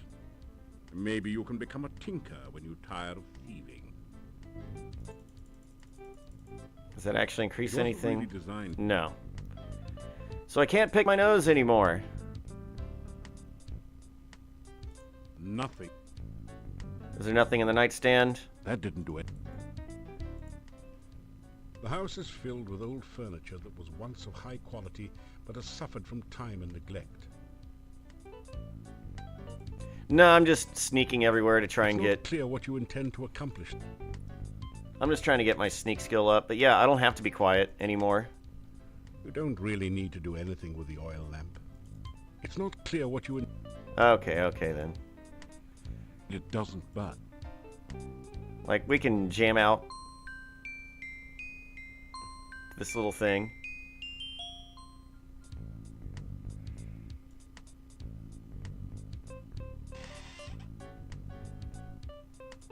You find a small bottle of healing potion, which you take. You also find a large book, too bulky to take with you. It's a diary. The author was working in Castle Borgov when the Boyar was still around, and mentions a secret passage in the Boyar's crypt. Interesting. Nice. You scan through the book in the old man's desk. It seems to... It's over here. Tonk. You return the ugly mug to its place on the chest. It's a little dummy check right there, I guess. You see that this is filled with junk. Absolutely nothing. It doesn't... No money hidden in the cushions? It doesn't... Well, I think we've burgled all we really need to from here. Let's save. Let's see if we can take a nap. A hero has many responsibilities, but making beds isn't generally among them.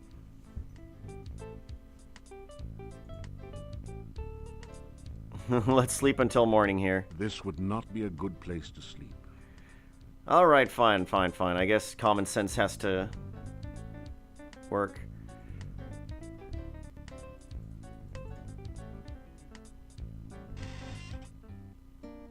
So I can still open up that chest in there, but I don't want to just keep practicing and then blow through the dialogue.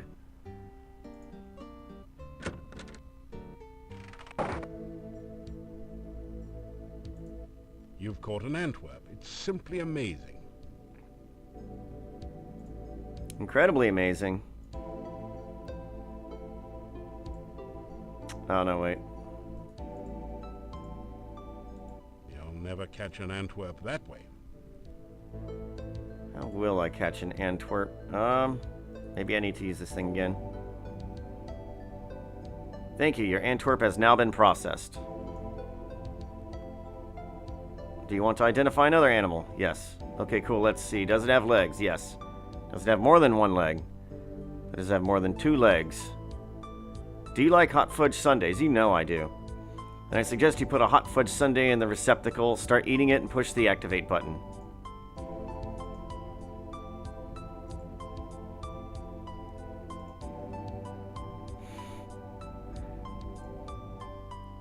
I think I need a jar.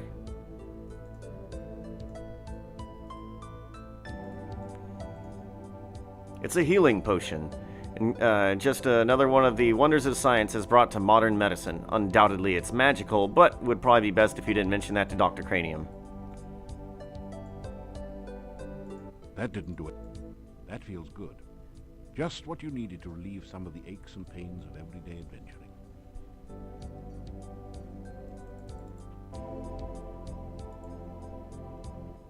This is the Antwerp maze. Antwerps are naturally bouncy, so all you have to do is continually rotate the maze until the baby Antwerp bounces over to the key, then out through the exit.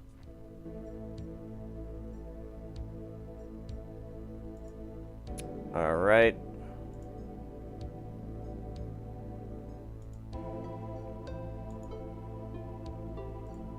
Back.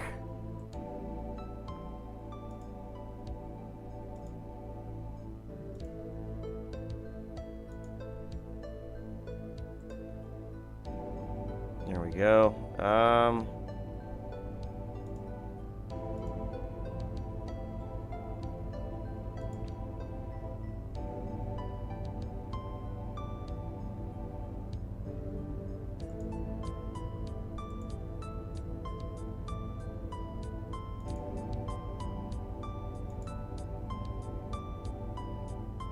Dang it.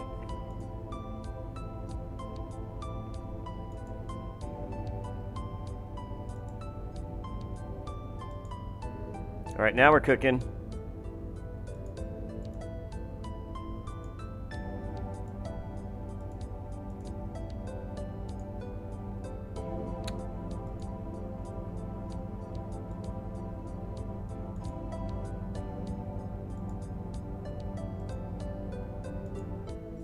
Congratulations. You've used the baby Antwerp to get Dr. Cranium's laboratory key from the maze. You add the key to your key. All right, lovely. Yeah, for some reason I kept thinking I had to capture the Antwerp first. Oh, right, we already went in there. Let's save. And this guy we can talk to 24/7. He's always awake. Great! You've managed to find Dr. Cranium's keyhole and open the door. You pass through into Dr. Cranium's private laboratory. Quickly, Igor, the fluid. I must have the fluid. Oh, excuse me. I thought it was Igor coming in to assist me. He helps out in the lab sometimes. Now then, what can I do for you? Let's see. Let's look around. These are bottles of chemicals Dr. Cranium uses in his experiments. What is this big thing? A contraption looking nothing quite so much as a giant ray gun points towards the operating table. Now wait just a second. There's no such thing as a ray gun in Mordavia, is there? Let's hope not. It's a beaker full of eyes, and they all seem to be looking at you. Glass globes of unknown intent hang in nets from the ceiling. You quickly scan through the 300,000 kilometers a second. Not just a good idea, it's the law. It's a pretty light reading after all. It looks for all the world like a medieval moonshine still. But Dr. Cranium is far too intelligent to drink alcohol, so he must be developing a new fuel or something.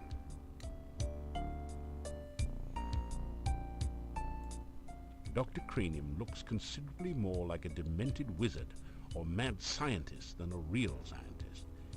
Despite his white hair, you suspect that he's no more than middle-aged. He also seems to have developed a significant paunch. Root beer belly, no doubt.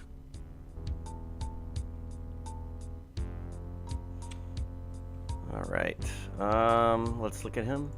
Dr. Cranium looks considerably more like a... Oh, no, we already did that. Dr. Cranium has an orderly personality, so he likes to arrange things in tables. Science jokes. Dr. Cranium... Better table that idea for now. Oh, you're so smug. Hands off there. I am saving my body for science. All right. You say hello to the scientist. Welcome to my laboratory. You must have more than the usual intelligence and perseverance to have made it in here.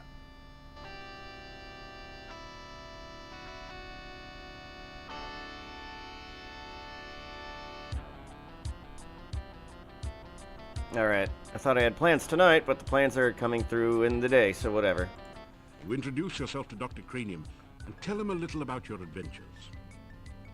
I should be most interested to hear about your travels and your scientific discoveries along the way.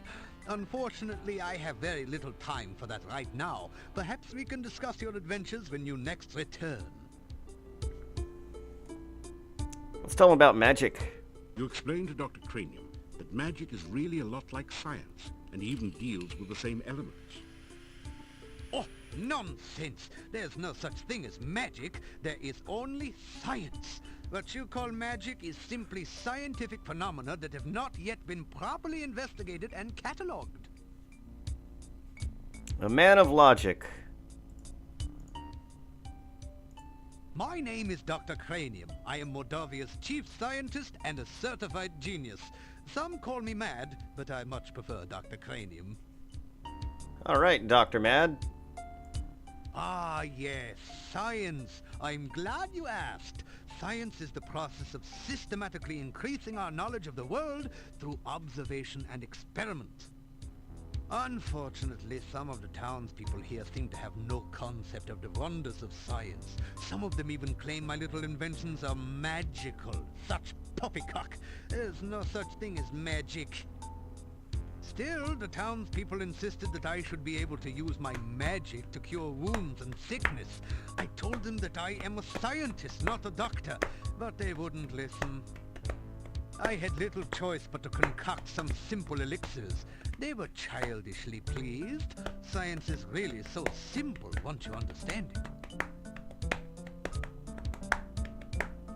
Stamina. If you want to improve your stamina, then you should make sure you eat a healthy diet from all the different food groups and get plenty of aerobic exercise. That is science. Healing potions. Oh, you must mean my patented healing drink. You may have my last one. Unfortunately, I have forgotten the formula for its main ingredient.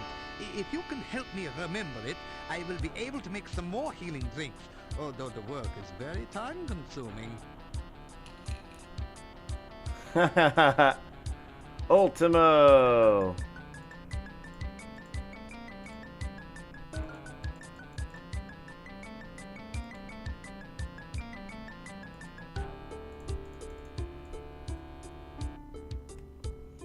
All right. Now this is actually the copy protection. So I gotta look it up real fast. Quest for Glory 4. Copy protection.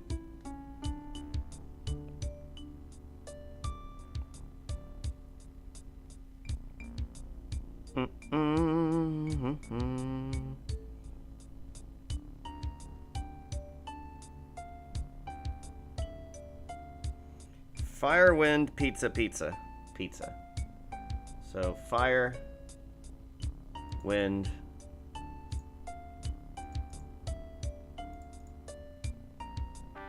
Thank you. With that information, I'm sure I shall be able to create some sensational scientific solutions.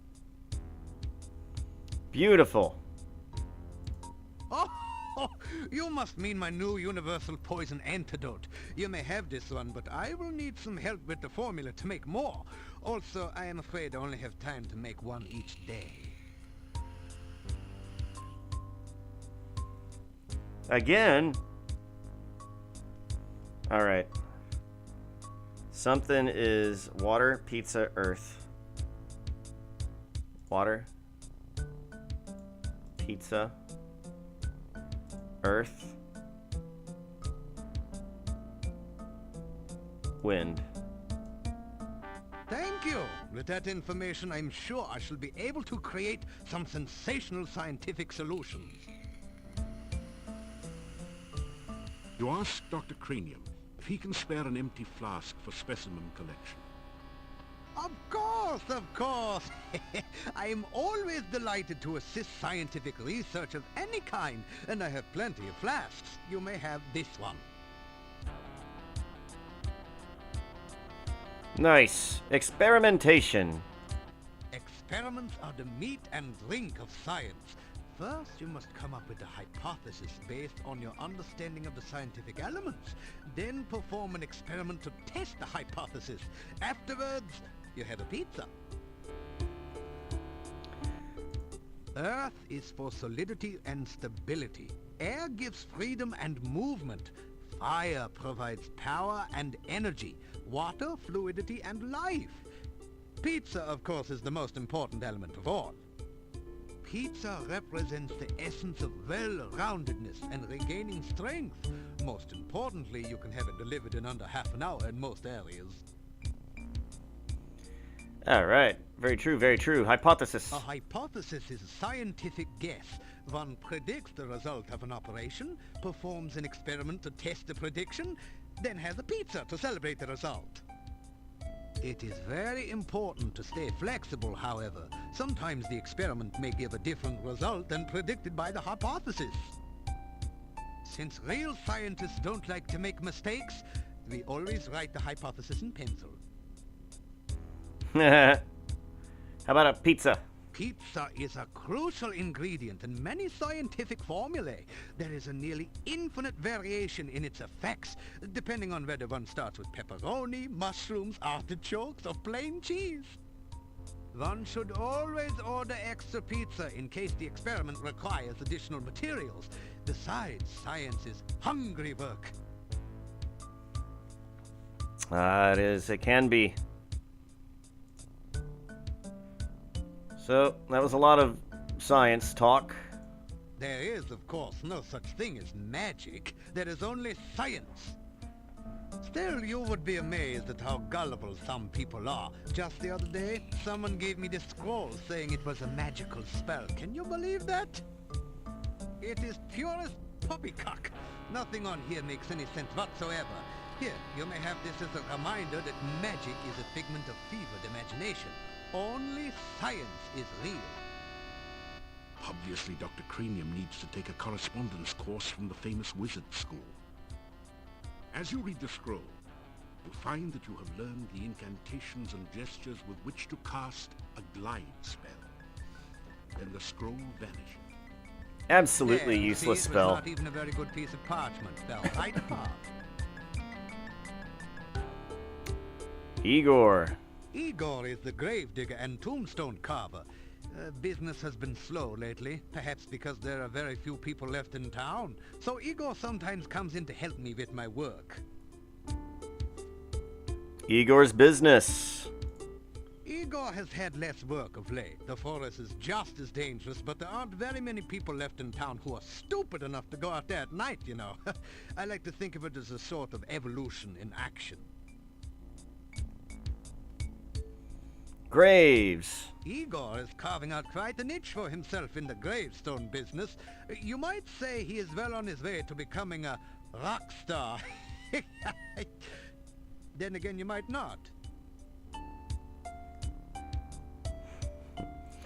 The cemetery. The cemetery is outside of town to the east. It has proven a fruitful source of materials for my experiments. There are also some interesting and cryptic puzzles to be solved there.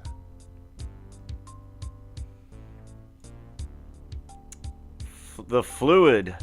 Essential etheric fluid is an important ingredient in my formula for reanimating dead bodies. It contains the essence of the element of water, the most important ingredient in life science. This laboratory is where I perform some of my most important research. Lately, I have been trying to bring life back to a dead body and to brew the perfect cup of tea.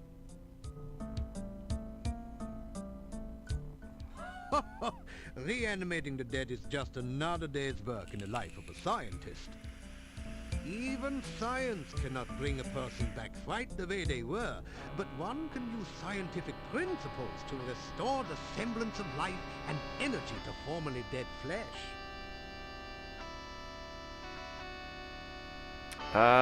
Perfect tea.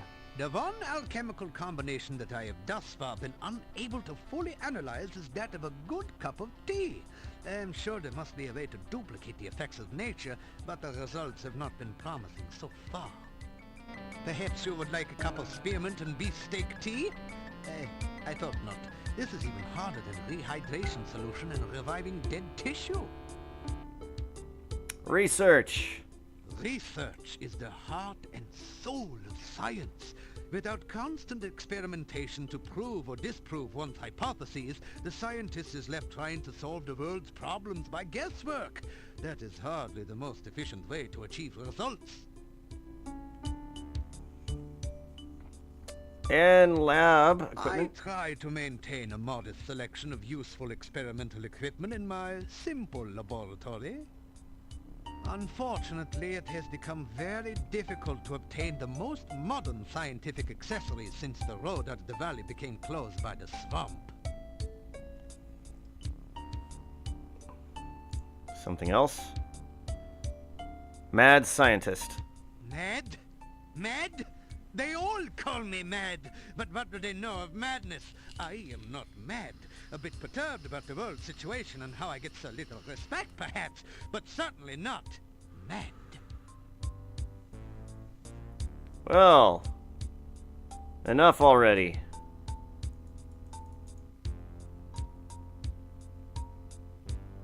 Say goodbye. You say goodbye to Dr. Cranium. Please be careful not to break the beakers or crack the flasks on your way out. Come back and visit again.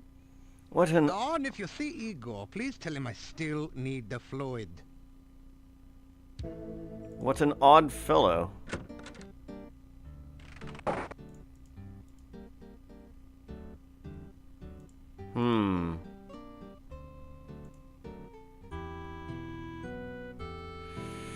Let's have another nightmare.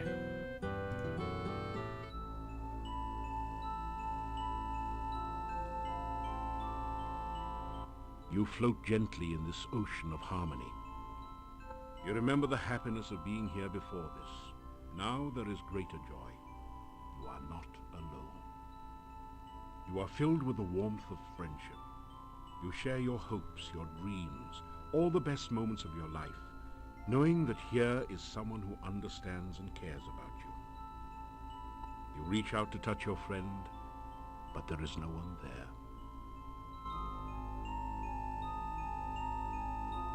You are all alone.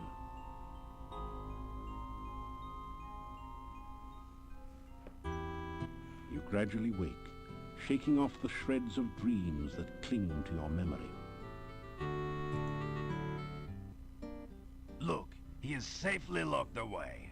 We should wait a bit to see if the gravedigger shows up. Well, there you go. Igor's missing. That ties it. The little weasel never goes anywhere, for crying out loud. Yeah, except when he's with that wacko, crazy, cuckoo doctor. Why else would that gypsy be so darn close to town? He got a taste for meat. It was a full moon outside last night, I'm telling ya. Yeah, somebody's going to jail. Justice must be served, even for that little gravedigger. Justice? We don't even know if a crime has really been committed. Just relax, go home or to the inn. The gypsy goes nowhere. We can decide what to do later. But we... Later, go home. Yeah. It looks pretty much... It looks... You ask if you can help in the investigation. After all, you are a bona fide hero. We already have the murderer. We ourselves have solved this. We are the heroes here. Look, if you can prove one way or another what happened to Igor, I would be glad of it. I do not like blaming someone for a crime that may not even have been committed. You say, hello, to the group. Ah, the stranger. Have you heard that Igor was killed and we... Will you stop saying that? We only know that Igor is missing. But we already have Igor's murderer. We have a gypsy, that is all. But you know that all gypsies are werewolves. I do not know that, and neither do any of you. If you would stop listening to old wives' tales and start thinking, you'd realize only that the gravedigger is missing, and all else is in your imaginations. Yes.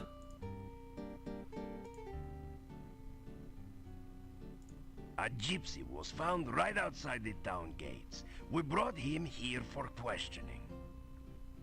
Why don't you have a bake sale, pal, and send away for a clue? Everyone knows that gypsies are werewolves.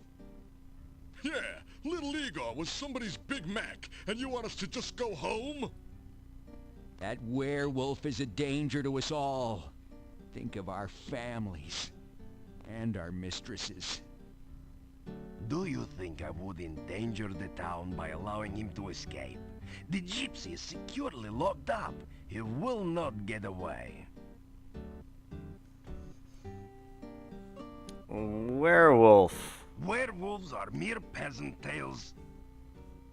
You want to see a peasant tale, pal? Look, we all know that werewolves are real.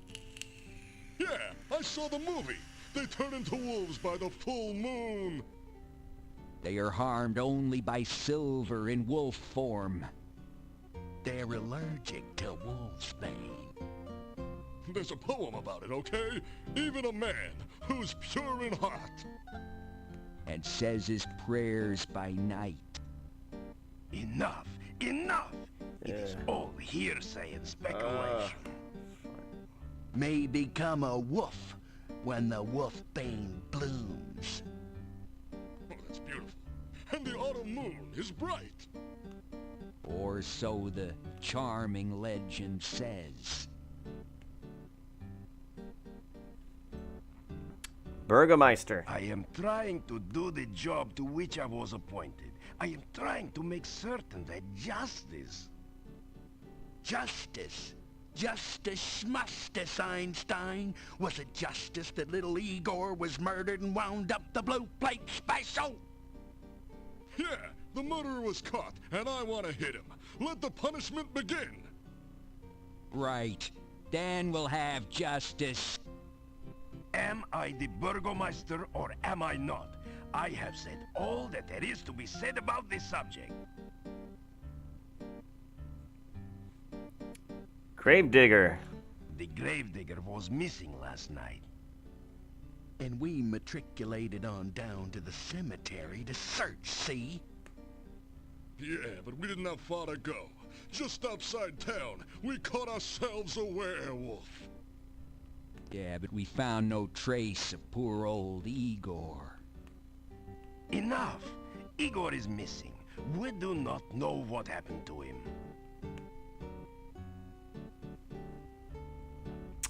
What's going on? It is none of your... Perfect. The gravedigger Igor's been killed. And we captured a werewolf. Listen, I'm telling you, Igor's death must be avenged. Go home. Just go home, all of you. You do not know the truth yet. We're gonna make the little gypsy tell the truth, don't you worry. Yeah, let's see how much lying he does after we take his teeth out by hand. Dimitri, dude, listen, we... No, you listen, all of you. There is nothing to be done until we know all the facts. Now go home and let me do my job, please. Yes, you're all causing issues.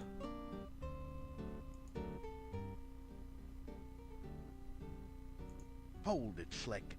Don't you know what a werewolf is? A man who turns into a wolf. Yeah, when he's sunbathing at night, you know? It's the full moon that does it. Listen, the werewolf eats children, which don't make him all bad. Igor was not a child. Hey, Yuri's daughter was eaten by one, huh? No one knows what happened to Tanya. You cannot say she was eaten. What else could have happened? I mean, we have the werewolf that did... It'll break out of your little trick-or-treat jail and eat us all. Hans, not one word about Tanya eaten by a werewolf will you make to Yuri. He and Bella have been hurt too deeply. As you are a man, do not open the wounds again. Well, I'll tell you what, you suit yourself, pal. But at least they can be avenged now upon the werewolf! Alright. So much talking going on. The gravedigger's missing! I mean, we looked everywhere. He's usually under my wife's bed. We even tried to talk to that quack Dr. Cranium. That ridiculous doorbell! At first, we thought he might be lost. Then we found the gypsy. The gypsy did it. He toasted Igor. Yeah, and then he ate him. Check his breath. It smells like Igor. Poor Igor. Check his breath. It smells like Igor. I'm telling you, gypsies are werewolves. Yeah, gypsies are all tramps and thieves. Gypsies cannot be trusted. I think we're fixin' to have one less gypsy around here. Cool, well that's enough talking.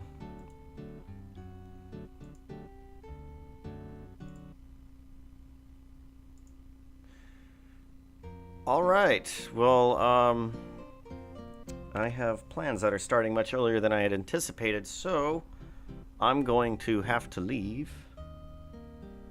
But we'll be able to pick this up again and find out what happened to the gravedigger. We're going to talk to this gypsy.